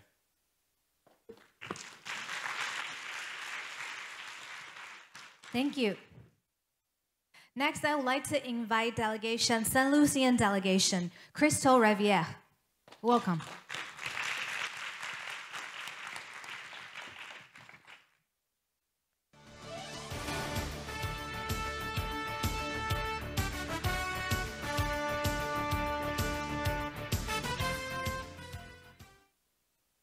Good morning, all. I bring you greetings from my island nation, the Helen of the West Indies, St. Lucia. We are extremely grateful to the Youth Development Administration for your warm invitation to your beautiful country, Taiwan. We are also grateful to the Embassy of Taiwan in St. Lucia for making our trip across the globe possible, and your very dynamic team for their outstanding hospitality. According to St. Lucia's updated nationally determined contribution of 2021, the total indicative cumulative investment costs to achieve carbon emission mitigation targets by 2030 are expected to be in the order of USD $368 million. That is approximately 54% of St. Lucia's annual budget. In other words, in order to meet this proposed target, my country would have to forego critical expenditure in healthcare, education, and human and social services, and abandon spending on most infrastructural projects, which provides our citizens with a decent standard of living. Today, I represent a 238 square mile island nestled in the Caribbean Sea, which is disproportionately vulnerable to extreme climatic events. Due to our reliance on agriculture and tourism for a significant part of our gross domestic product, we are especially vulnerable against the onslaught of super hurricanes and our rapidly deteriorating coastline. It is predicted that our coastline will become increasingly submerged due to rising sea levels as a result of melting ice caps in frigid zones, leaving us with less landmass. This, of course, will have direct adverse effect on our main economic industries, particularly the tourism and hospitality industry, where we fear that hotels and seaside resorts, which bring thousands of visitors to our shores, will be lost to the sea. Additionally, due to our small geographical area, we can be too easily decimated by the passage of a tropical depression, a trough, or even a storm, affecting the lives and livelihoods of the approximate 180,000 citizens. In recent times, every St. Lucian has witnessed and experienced the impact of global warming and climate change. Just 2 months ago, in September, we experienced the hottest days of our country's history, and the experts have predicted that our long summer days are only going to get hotter. To us, climate change is not a theory to be debated. It is our reality. Rising sea levels, hotter summers, flash floodings, stronger storms, super hurricanes, and loss of significant coastline. This is our reality. However, the truth is, St. Lucia and other small island developing states' gas emissions are minuscule in global terms, and we find ourselves at the mercy of developed nations with large manufacturing industries to take actions that will result in the restriction of global temperature increase to 1.5 degrees Celsius above pre-industrial times. The world has become a closer, more tightly knit global village. No longer can we dismiss events, incidents, and disasters in other parts of the world, believing that it will never occur here. In our local parlance, there is a phrase which translates into, when your friend's bird catches on fire, water yours. For example, we have been witnessing worldwide phenomena in which unexpected natural disasters have been occurring in the most unlikely areas. Take, for instance, the catastrophic earthquake which rocked Haiti on 12 July 2010, leaving in its wake a trail of destruction to the country's infrastructure, socio-economic landscape, and immeasurable loss of human life. Moreover, we are all susceptible to the impact of these unimagined natural disasters, since their occurrence can impact even the cost of food at our local supermarkets, several hundred miles away from ground zero. Our survival as a race, a human race that is, depends on clean and healthy environments. Therefore, if we take decisive measures to reduce dangerous carbon emissions and improve the quality of the air we breathe, the water we drink, the soil from which our food crops grow, we would ultimately be saving our world for the generations yet to be born. This brings me to the crux of my presentation to you this morning. To us, net zero green lifestyle is undeniably married to sustainable development practices. We have already established that due to climate change, everything about our world is changing, including the soil in which we grow our food. Our farmers are reporting a decrease in yield and output in several crops. This is further exacerbated by the emergence of new and aggressive plant diseases which threaten our production. We are therefore forced to adopt creative approaches to farming and agriculture in order for us to survive.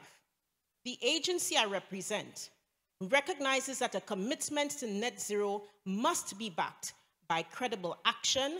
Therefore, the Youth Economy Agency of St. Lucia is resolute in its support of the green economy by providing funding for businesses with low carbon emissions, reduced pollution, enhanced energy and resource efficiency, and prevention of the loss of biodiversity and ecosystems.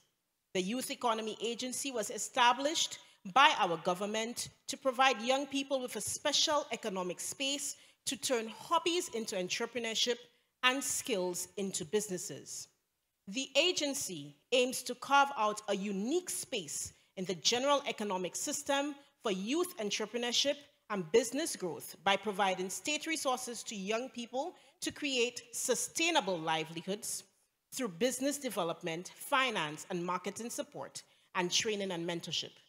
Since opening our doors on 3rd April 2023, approximately 35% of the 262 grants awarded have gone toward businesses in the green economy. The Youth Economy Agency is committed to promoting sustainable development and combating global warming and climate change by ensuring young St. Lucians between the ages of 15 and 35 receive adequate, timely financial support for entrepreneurial ventures in the green economy. Accompanying me on this trip are 3 of our clients: Mrs. Mitra Kazaba, founder of the Holistic Health and Sustainable Lifestyle Center, Narrowway Life, who aims to build sustainable homesteads so every St. Lucian can experience the freedom of sustainable living. Mr. Kwame Joseph, founder of Hydro Grow Farm, situated in Hill 20, Babano, St. Lucia.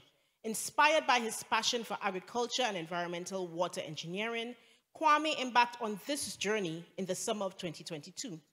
Initially rooted in traditional soil farming, he transitioned to hydroponics after accumulating enough capital, introducing a pioneering prototype to redefine sustainable farming practices. He has been assisted by the Youth Economy Agency and has increased his crop production from 500 to 5,000. The hydroponic farm has garnered significant community interest, establishing itself as a pioneering venture in his community. Ms. Chelsea Alsey, the founder of Melanade Agro-Processing and Manufacturing, explains that her consciousness about healthy living and weight management has led her to start this business venture. She realized that there are more processed chemicalized foods, high sugar beverages on the shelves everywhere, and resulting in avoidable sickness among her peers, associates, and family members. They all have the same thing in common, she says. They eat the same foods. She committed to launching a business to change the food options available to help more people become healthier and less sick. So she created Melanade. By supporting youth-led business such as these, it is our hope to facilitate the growth of a thriving economy based on the efforts, creativity, skills, and passion of our young people. Therefore, the agency, the Youth Economy Agency of St. Lucia, affords our young aspiring entrepreneurs and business owners an exclusive and streamlined facility to access training and mentorship and to acquire grant and loan funding to start or expand their micro-business ventures. It is our unique but significant way of contributing to preserve life on the only planet we have ever called home, Earth. I thank you. Thank you, Ms. Revia. Let's welcome now the South African and Eswatini delegation, Sifil Vikelepi Mbahmali from Munyet Secretary, University of Pretoria House Faculty student. Let's welcome her. Good morning, everyone. My name is Vikelepi Mbahmali from Eswatini and studying medicine in University of Pretoria in South Africa.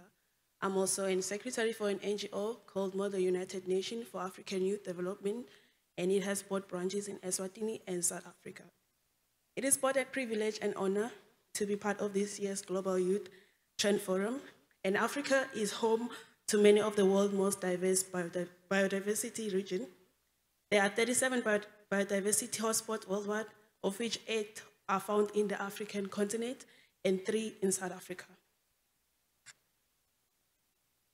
There's been over-exploitations of natural areas and natural resources across Africa, and this has greatly affected the ecological system and caused major damage to the biodiversity. The South African region is culturally rooted in farming as a way of life, and intense agriculture is widely practiced. We face challenges like decrease in agricultural productivity as a result of the soil nutrients depletion. And mining is a strategic importance in Southern Africa. Roughly half of the world's vanadium, platinum, and diamonds originate in the region, along with 36% of gold and 20% cobalt. These minerals contribute greatly to several Southern African development communities, in short, SADC, member states' gross national product and employment. And many of them depend on these mineral exports for their foreign exchange earnings. When these fossil fuels are burned, they release large amounts of carbon dioxide, a greenhouse gas, into the air. Emissions of fossil fuels are the dominant cause of global warming. However, investment for green growth is central to the SADC Regional Indicative Strategic Development Plan 2020 to 2030 and needs to be scaled up significantly to advance sustainable development in Southern Africa and achieve national economic, social, and environmental policy goals. And these goals include the elimination of all fossil fuel subsidies, elimination of the use of coal for energy, reducing other fossil fuel consumption, designing and adopting extensive but environmental friendly renewable energy measures and energy efficiency programs, promotion of the use of adaptive agricultural technologies and techniques and providing incentives for the development of green agribusiness, the planning and implementing sustainable land and forest management. Lastly, this will help preserve the beauty of the Southern African region and indigenous species for the next generation to see. Thank you very much.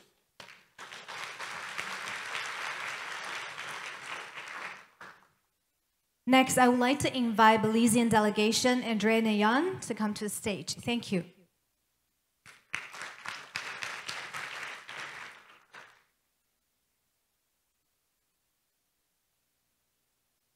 Good morning, everyone. Firstly, I want to thank the Taiwanese government for this opportunity and the honor to be here in Taiwan to share on this stage today. Belize is one of the most culturally diverse countries. We are comprised of a melting pot of cultures: the Belizean Creoles, Mestizos, Garinagos, Asians, Mennonites, Mayas, and much more. Because we're a melting pot of cultures, Belize's primary economic drive is tourism, with people coming to snorkel in its clear waters and enjoy its embellished coral reefs. They also want to see the world's largest jaguar reserve and the largest population of jaguars. With the environment being a large tourism driver, Belize has set up several programs to not only attract travelers, but to protect the land and its ecosystem. Belize has put programs in place to protect the jaguars, the world's only jaguar preserve. We have 46% of our land as protected national parks and marine reserves. This has made us to have over 100 protected areas on land and marine. I am a youth worker at the Department of Youth Services in the Ministry of Youth, Sports, and Transport in Belize. I work with entrepreneurs, and some of the programs that they run in their business, they have been moving away from plastic packaging, moving towards using glass to be more sustainable. They are using paper bags now instead of other packaging material. Reusable straws, bamboo straws, canvas bags to reuse. And of course, they have been starting a new program where they give discounts if you take your own container to buy food. In our country, young people are making strides to a net zero life by volunteering and cleaning our forests, our land, our beaches, preserving energy, advocating for young people to recycle more, less waste of electricity and water, urban gardening, and making products from organic materials. On March 31st, 2022, Belize officially broke up with single-use plastics. Prohibited in Belize are styrofoam, plastic cups, plates, utensils, one-use carrier bags, and drinking straws. This is just one of the major steps that Belize has taken in a net zero life. Thank you.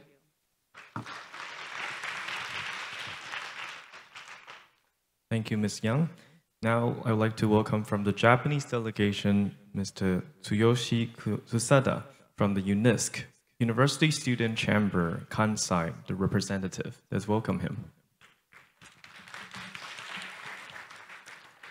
Dear national delegates, greetings all, thank you. I'm Tsuyoshi Kusaka from Japan. I decided to give this phrase a try after I spoke about the environment at a policy sharing event, but I never thought I would be the one to speak here, and I am so nervous. By the way, what kind of food have you all eaten since you arrived in Taiwan? There was a lot of delicious food, and it was a great memory for me to eat and talk with you all. Now, how much food did you eat at that time? Did you eat all of it? Did you listen to the delicious stories and leave the delicious food behind? In fact, according to an IPCC, Intergovernmental Panel on Climate Change report, greenhouse gas emissions from food loss are equal to car emissions. However, few people are aware of this reality. Have you found out how important it is to reduce food loss in order to realize net zero and mitigate global warming? I didn't know about this until I did a lot of research to tell you this, and I left so much food behind, so I'm sorry. So, what can we do to reduce food loss? Did you know that McDonald's Japan has a food loss initiative called Made for You? The Made for You system is an original McDonald's system whereby burgers are prepared after receiving the customer's order. The system was developed with the aim of providing freshly prepare tasty food without making customers waste, and reducing food waste as much as possible, and was introduced in all shops in 2005. Since McDonald's Japan introduced this system, they have succeeded in reducing food waste by 50%. When you come to Japan, don't go for takoyaki or monja, go for McDonald's. And it would be a very important concept to receive only the amount of food you eat. It is very nice to have so much good food in front of you. But why not save the planet by getting only the right amount of food? Are you hungry? Let's eat all dishes at lunch. Thank you.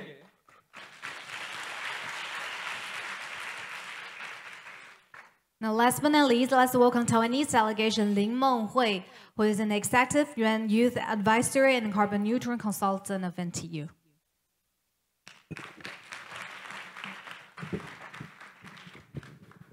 Good morning, ladies and gentlemen. It's my honor to be here and welcome all of you to Taiwan. I am Menghui Lin, a PhD candidate in National Taiwan University. My research is about climate change decision-making supportive tools, and I was awarded as 2023 EE30 Under 30 by North American Association for Environmental Education.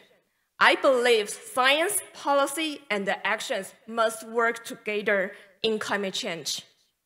As a youth climate activist, I have recognized that empowerment and the support for youth are the crucial parts to promote climate actions. I organized my first environmental events in my high school days. I empowered female high school students and created a summer camp of environmental education for elementary school students in rural area. This initiative has been ongoing for over 10 years.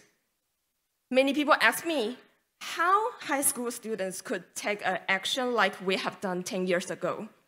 I have to say, I was very lucky to get a quality environmental education at my early learning stage and get the funding support for the project at the time from Youth Development Administration, which is also the organizer today. Thank you so much. During this decade, I gained professional knowledge at environmental science and engineering to support my climate actions. In past years, I led and executed environmental projects in university to promote sustainable campus living and engage more students. I also advocated for a sustainability department within the National Taiwan University Student Association, making it become the first student governance with an environmental department in East Asia. I further influenced NTU to take responsible investments in campus funds, and also support it being the first university to set carbon neutral goals in Taiwan with my expertise on climate change. These actions have raised awareness about climate change and inspired more and more students and universities to take action for our generational justice. As the first member of the Youth Advisory Council in the Executive Yuan Taiwan to focus on climate policies, I contribute to policy engagement for sustainable governance in universities to strengthen my campaign. Besides, I also participate in national climate policy process, providing recommendations as the youth and climate change scientist. I also cooperate with the YDA to collect youth inputs and policy suggestions for Taiwanese society under the low-carbon transition through deliberative democracy. This cooperation aims to create a climate change youth policy white paper as a basis for the policy developments that I'm working on. At the end, I want to share my favorite sentence with you. Nobody cares. I am nobody. I care. I wish we young people and everyone in this room can build up more connections and seek the solutions for the biggest global challenges together. We are partners, live on the same planet. Thank you so much. Thank you. We would like to thank all 7 delegates for sharing their observations and personal experiences of their countries, which enable youth joining us online and on-site to have the opportunity to learn about the challenges and the opportunities faced by other countries. Next, as you can see, we'll be having our QA session, which everyone is looking forward to. Let's once again invite today's panelists to feedback on the sharing by the international youth, as well as answer some of the questions in the comment sections raised by our online audiences. Yes, I would like to invite everybody to put our hands together to welcome back to the stage Mr. Benjamin Streletsky, Deputy Minister Shi Wen-zhen, and Mr. Song-Liang Wanshuk to the stage. Also, we're inviting from online Madame Hemavati Esheka to join us again remotely. Thank you so much.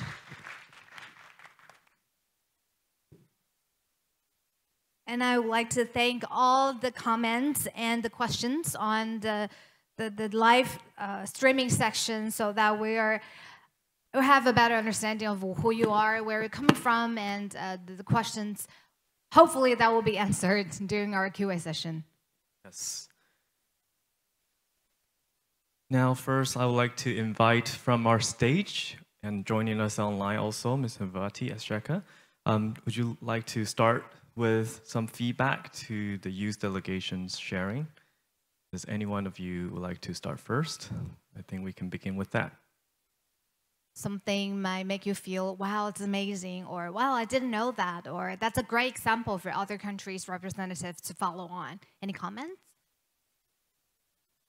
Deputy Minister Shi. Okay. Well, as a professor, usually when I raise questions and nobody answers, it's really a great frustration. So, to stop the frustration for our 2 hosts, I think I will answer first. Well, I'm really impressed, for example, by your presentation on vote with your ballot, vote with your wallet, and vote with your career. So I think it's for younger generation, you are at your 20s. We set our midterm emission reduction goal on 2030. So by 2030, all our young delegates here will be the driving force of the society. You will be in your mid-30s. So I think at this stage, really vote with your ballot because we have an election coming early next year. So that's the first thing actually we can do if you understand the policies or advocates of our candidates. And also vote with your wallet. I think our messages throughout, I think that the theme of this year is the green lifestyle.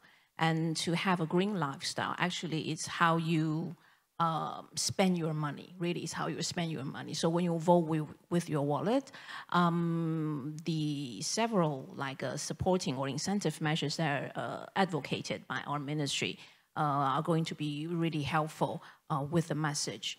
And vote with your career, because I believe most of our young delegates here are probably in the process of transition from university, from graduate school to your first career. So choose your career very wisely, and I believe all our delegates will have very good performances within each industry. And when you have your own influences, whether it's in the renewable industry or even if you're working with fossil fuel industries, you would try to change that industry. So I think the messages really is really direct to our young delegate here. Following on that, Mr. Wanchik, can we learn a little bit more about your institute? How your institute preparing young representatives and children to have a better competitive advantage in terms of global talent in this net zero mission that globally want to have this joint efforts in terms of our talent, how to prepare them fit in this work trend better? So I come from these mountains where the education system has not been very relevant to the mountain context. So we used to get a lot of failures in the system. So the school you saw was a school meant for so-called failures. And it has an admission criteria, like if you have failed, you will get priority. Now, these are not people who are unsuccessful. They are just victims of the circumstances. When given opportunity, responsibility, and respect, they become champions of new change, including environmental change. And making young people take charge of issues is the most important thing today, not only because they'll be champions, but it's also the surest way that they are not on the problem side of the line, rather solution side of the line themselves. So you either get partners to change things, or at least you get people who are sensitive to the problems. So investing in young people and making them skilled in current issues like environmental challenges is the most important thing today.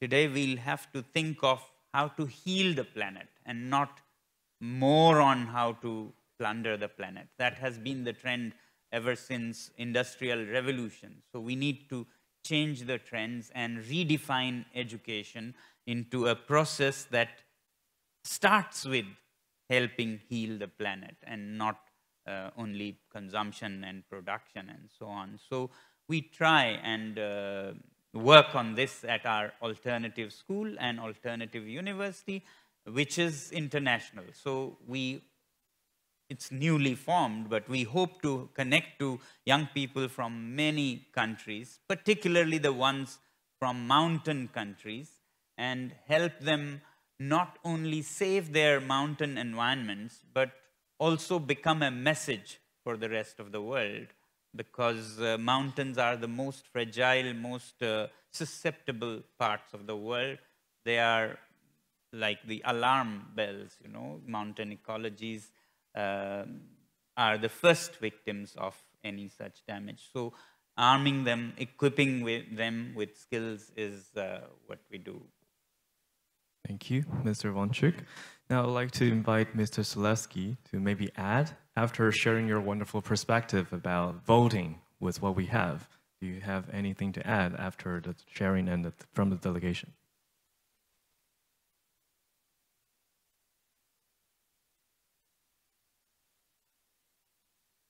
Hello? Yes. Okay, great. Thank you so much. Yeah, I would like to actually add to something that the Deputy Minister mentioned about, I really like the point about secondhand and the Green Points program, how using secondhand products helps.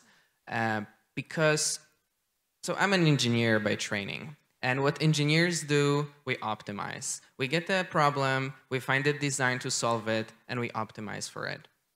Currently, the global economy is set to optimize for economic growth. If you ask most of decision makers what metric matters, what they look at, what they want to report to their population is GDP, gross domestic product, the economic activity. Now, the problem with the current approach that is heavily oriented towards economic growth is that it doesn't really account for our well-being. And I'll give you an example, and I would like you to really think about it. Think about a forest, a tree. If it stands there, it provides habitat for animals, it provides shade for humans who want to rest, It provides oxygen for our planet, but it contributes nothing to our economy, in theory, right? If you cut down the forest and you start producing paper or do whatever else you want with these trees, it suddenly starts to contribute to the GDP. Or other example, if you are just living at home happily with your family, you don't contribute anything. If you have strong family bonds where people look one after another, and grandparents taking care of their grandchildren, sister going to look after after her sister, economy is not really growing. If you start sending people if you start hiring maids and people to look after one another, you suddenly start developing economy. But are we really happier? Are we really better off with that when we start cutting down the trees? Are we really better off when we substitute those human-to-human relationships with paid services? I don't think so. And that's why I really like the point about second-hand services and appreciating in the green point system, because we need to inevitably change our thinking. We need to optimize in our economy for our social well-being and the environmental well-being, rather than some arbitrary economic targets that white men in British and American universities invented in the 19th century and that have nothing to do with the reality. So that's just one reflection I wanted to add from the conversation. Thank you. Thank you. And now I'd like to invite Madame Hemavati as Shikar to join us online again and tell me how do you feel so far listening to so many 7 delegations sharing their own experiences from their own country?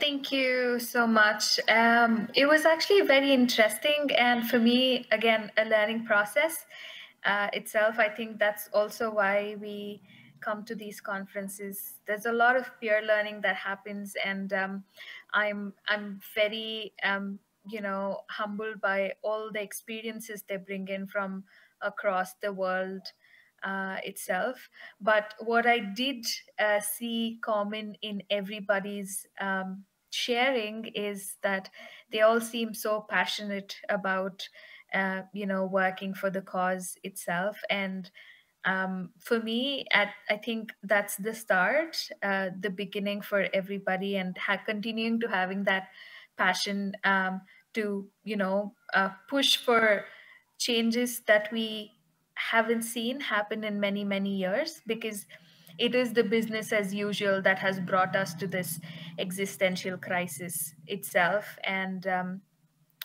if we are going to do anything about it, it is young people who are passionate enough to go beyond the boundaries, change the norms, and do something that has not been done as usual till date, and be creative and really make change happen. So that was very, very inspiring for me. And people did speak about policies, and I'm like always thrilled to listen to people see and speak about policies, and obviously reflect on the minister's intervention that, there are already policies in place, but how do we go beyond, and considering what the conference speaks about, that we should start acting now, because there are many situations where there are absolutely amazing policies in place, but nobody to implement them effectively.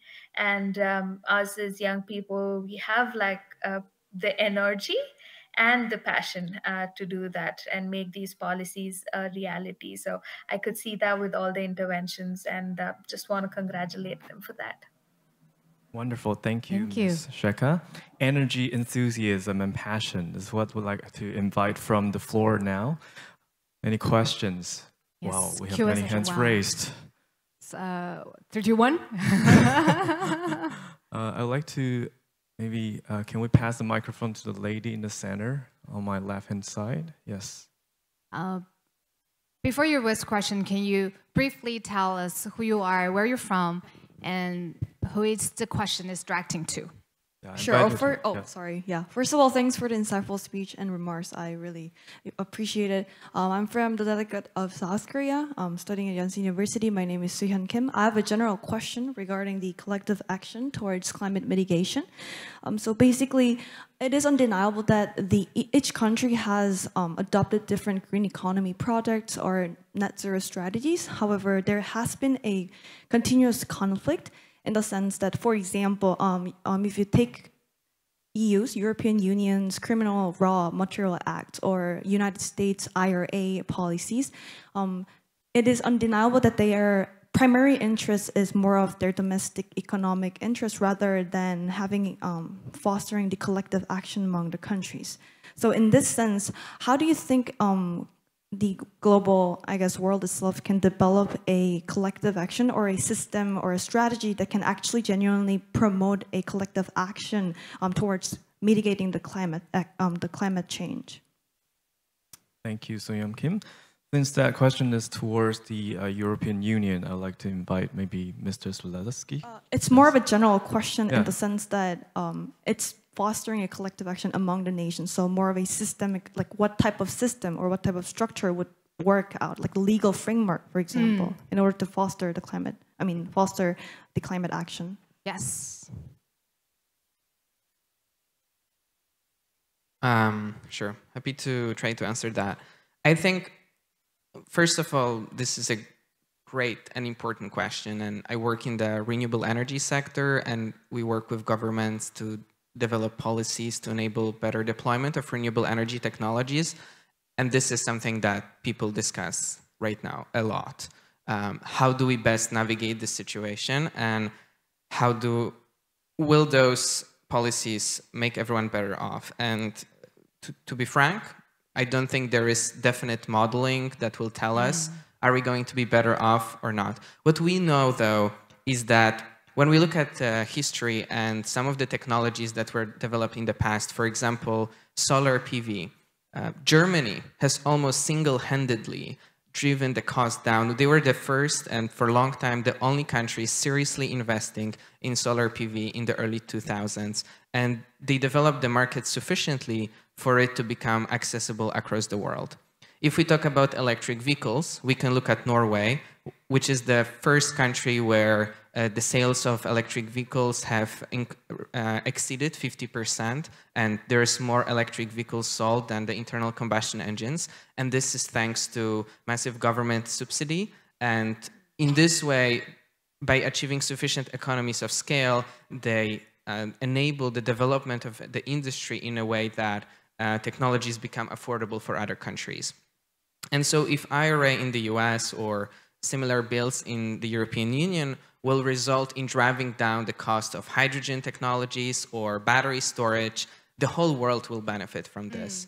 I think much more important question in this context is, how do we develop supply chains for those technologies in a way that respects sovereignty and rights of the countries from which those materials come from? Because many of minerals that are going to be needed in this technology, like one of the previous speakers from South Africa mentioned, are cobalt, nickel, and others are mainly concentrated in developing countries. And how do we make sure that those countries truly gain the worth of their resources rather than continuing the type of economic extraction and neocolonial approaches to bringing the resources from developing countries for the benefit of developed countries?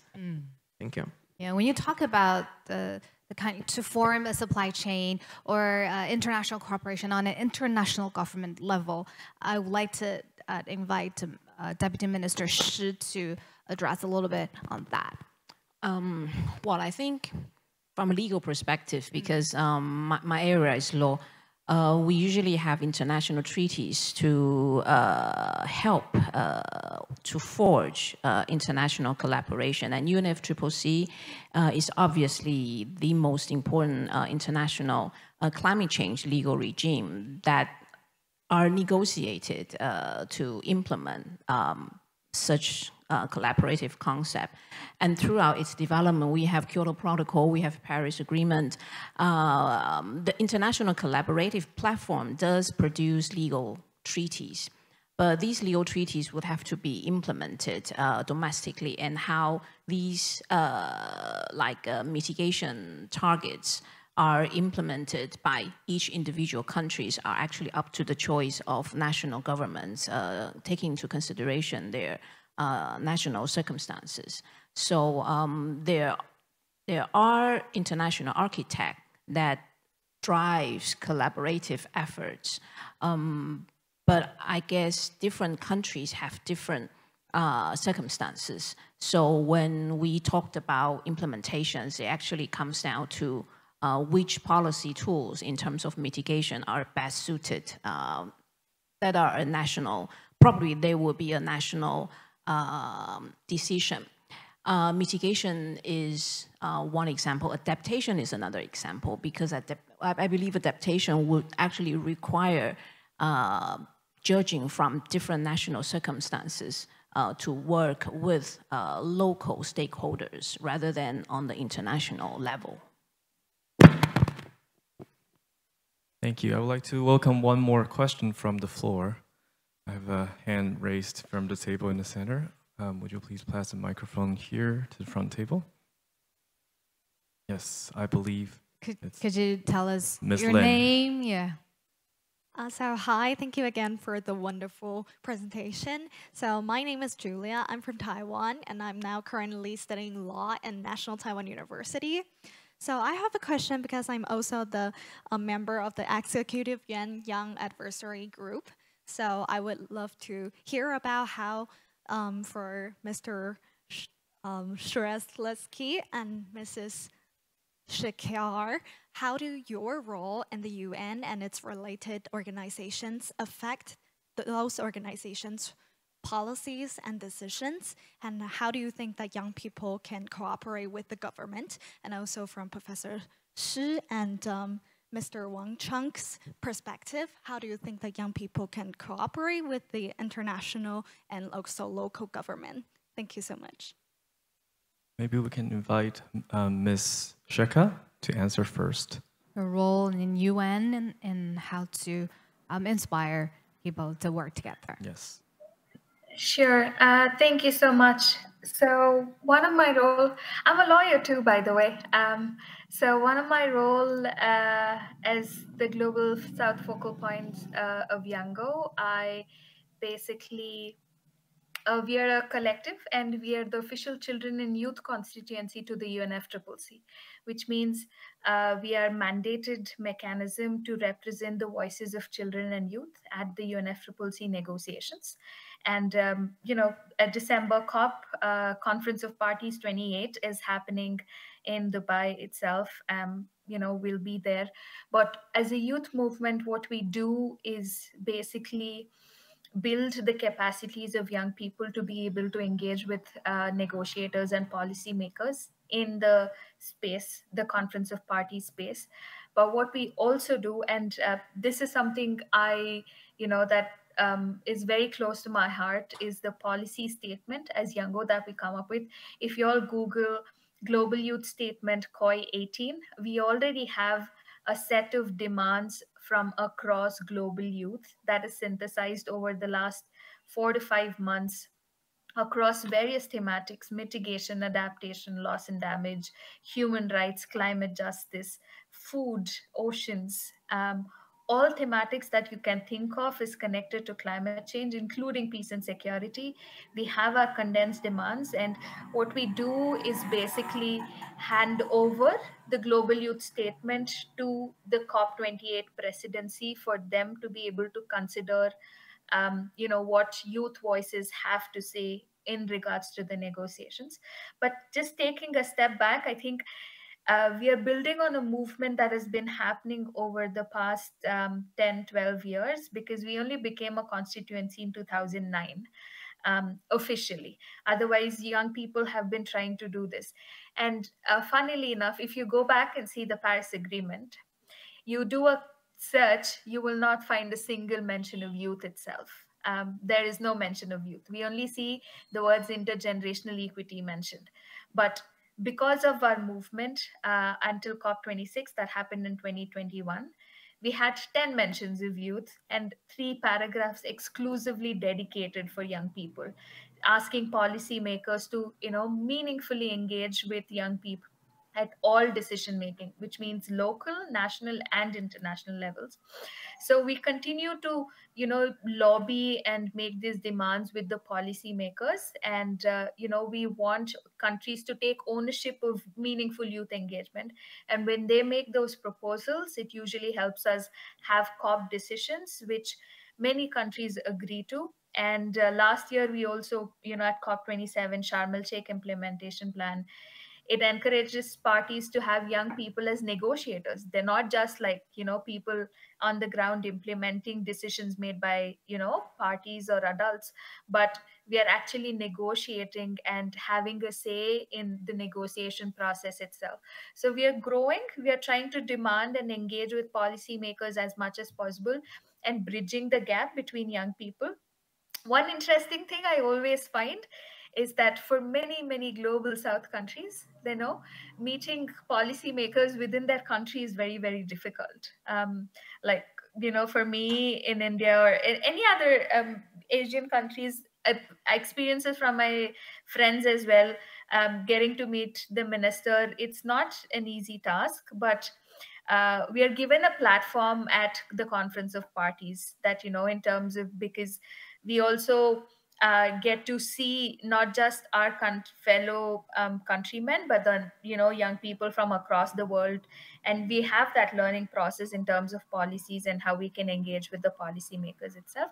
And I just want to plug in one last thing. In terms of local, engaging with the local governments, as Yango itself, we also have events called the Local Conferences of Youth. And this year, we were honored to, accept and approve 110 local conferences of youth applications itself to be hosted. So these conferences basically bring together young people from across the country, and they develop national youth statements. Just like we have the global one that goes to the COP, we have national youth statements that we push for young people to submit to their own, country governments to engage with young people, especially regarding climate change itself. And I'm happy to share with the organizers on what we are doing, but I would really recommend that everybody interested in climate policy go through that global youth statement as well. Thank you so much. Thank you, Madam Sheka. And I'd like to, yes, Mr. Slesky has something to add. Great, and thanks, Hema. Great to see you. We work with Hema a lot together. So I will just add a few quick points to what Hema mentioned, because when working with Samuel, so I'm a youth advisor to the UN Secretary General, and he has a whole team working on climate change. He does not need me to summarize for him the IPCC report or what the International Energy Agency has said recently about the pathway to achieving net zero in the energy sector. But both him and his advisors, they are all stuck on the 38th floor of the United Nations headquarters at the First Avenue in New York. They are not on the streets. They are not with the indigenous climate activists who are jailed for what they do in countries like Mexico or the Philippines. He does not speak to young people who are suffering from climate anxiety because they keep seeing headlines in the news about the disasters that are going to face them in the next few decades. They don't speak to the Pacific Islanders who don't face climate anxiety. They face climate PTSD because the climate crisis is impacting them already today. And so these are the insights that me and my colleagues bring to the UN Secretary General, but also that I think every young person has a responsibility to bring to the decision makers. I mean, we're very happy to have the Deputy Minister with us here today, but trust me, it's not something we can take for granted. There are way too many countries where climate conferences don't have access to the government representatives, just like Hema has described. So when we do have a chance, definitely jump on it. And sometimes when you see the minister passing in the corridor, you have to pull him by the sleeve and tell them what you think. But I think we do have this responsibility, and there's a lot of work to be done. Yes, thank you. And now I'd like to combine Julia's question with some wonderful questions online, because we do have questions about young university students being encouraged and inspired by everybody sharing today. But the question is more towards what can a university student do in terms of facing this climate change and all this. So combining that with Julia's question, maybe Mr. Wonchuk, what suggestions would you have in addition to your reminders to the city people? Young people can do things directly, but more than that, they can do a lot indirectly. Governments or UN agencies look at the moods of the people, particularly elected governments. And it's there that young people can do miracles, you know, sensitizing people to prioritize the issues that we are facing, rather than, you know, more of economic growth and so on. The drawing attention to nature and making voices of people for nature, for climate issues, the louder voice. If you are able to make that happen, then you don't have to worry about governments or agencies. That happens naturally. So it's about, in a democracy, it's about the people. If the people care, government has to care. If people don't, then governments don't. Even if the minister happens to be the best of them, they are compelled to do other things that people care. So increasing that concern and the voice for these issues is where I have seen personally, you know, when in my remote region, education was a very low priority. We set up what we call the ants army of these students, teenagers who had failed in their education, to go into interior villages and change the priorities of the people from immediate subsidies and supports to education. Suddenly the government set education as the top priority because of these teenagers, helpless teenagers. So similarly, young people can amplify the voices of the people, give them, organize them, and that then changes governments and their policies. So it's the surest way, even if not the shortest way. Deputy Minister, you said you're a professor and working with college students, university students, and maybe even higher grader students together. How would you recommend to embark on this mission and actually do something? Well, I teach at a business school, so a lot of my students goes into banking or financial institutions. Well, what I see is that, but that doesn't mean that they only cares about how much money they make.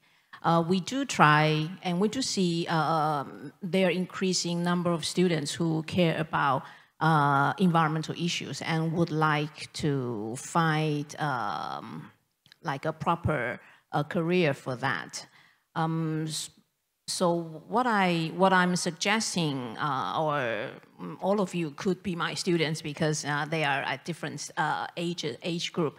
I would encourage them, again, from your insights, to learn more about climate change or environmental related issues. There are many more classes that are being offered at different universities, but there are also a lot of online platforms where we can learn about what has been happening around the world, because, for example, in Taiwan, or mainstream media doesn't report a lot of international issues, let alone environmental issues. So I would encourage that through international online platform, we learn about climate change, and we learn about the science of climate change, the impact of climate change. and how other countries, how other universities and maybe communities are doing to address this situation. Even though in the immediate future, you won't be able to find a career that really helps you to implement those. But that's, you know, a seed planted in you, and you can take that seed to different kind of jobs in the society, and that would also probably make a indirect influence as the previous, as you've mentioned. So I would like to say that to all the young delegates here. Thank you very much. I'd like to just use this opportunity to thank all the panelists here with us and also online for your participation and your insights. I'm sure all youth who have participated will have their own takeaways from the sharing. So echoing the topic of our theme, Act Now, I think ACT starts from the change in the thoughts. And now the keynote forum of 2023 Global Youth Trends Forum is coming to a close this morning. So the Global Youth Trends Forum discusses trends for the current year and sets a forum theme annually.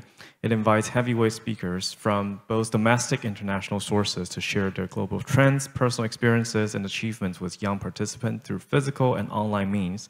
And this not only creates a platform for young people to learn from and connect with one another, but also brings them the latest global topics and knowledge.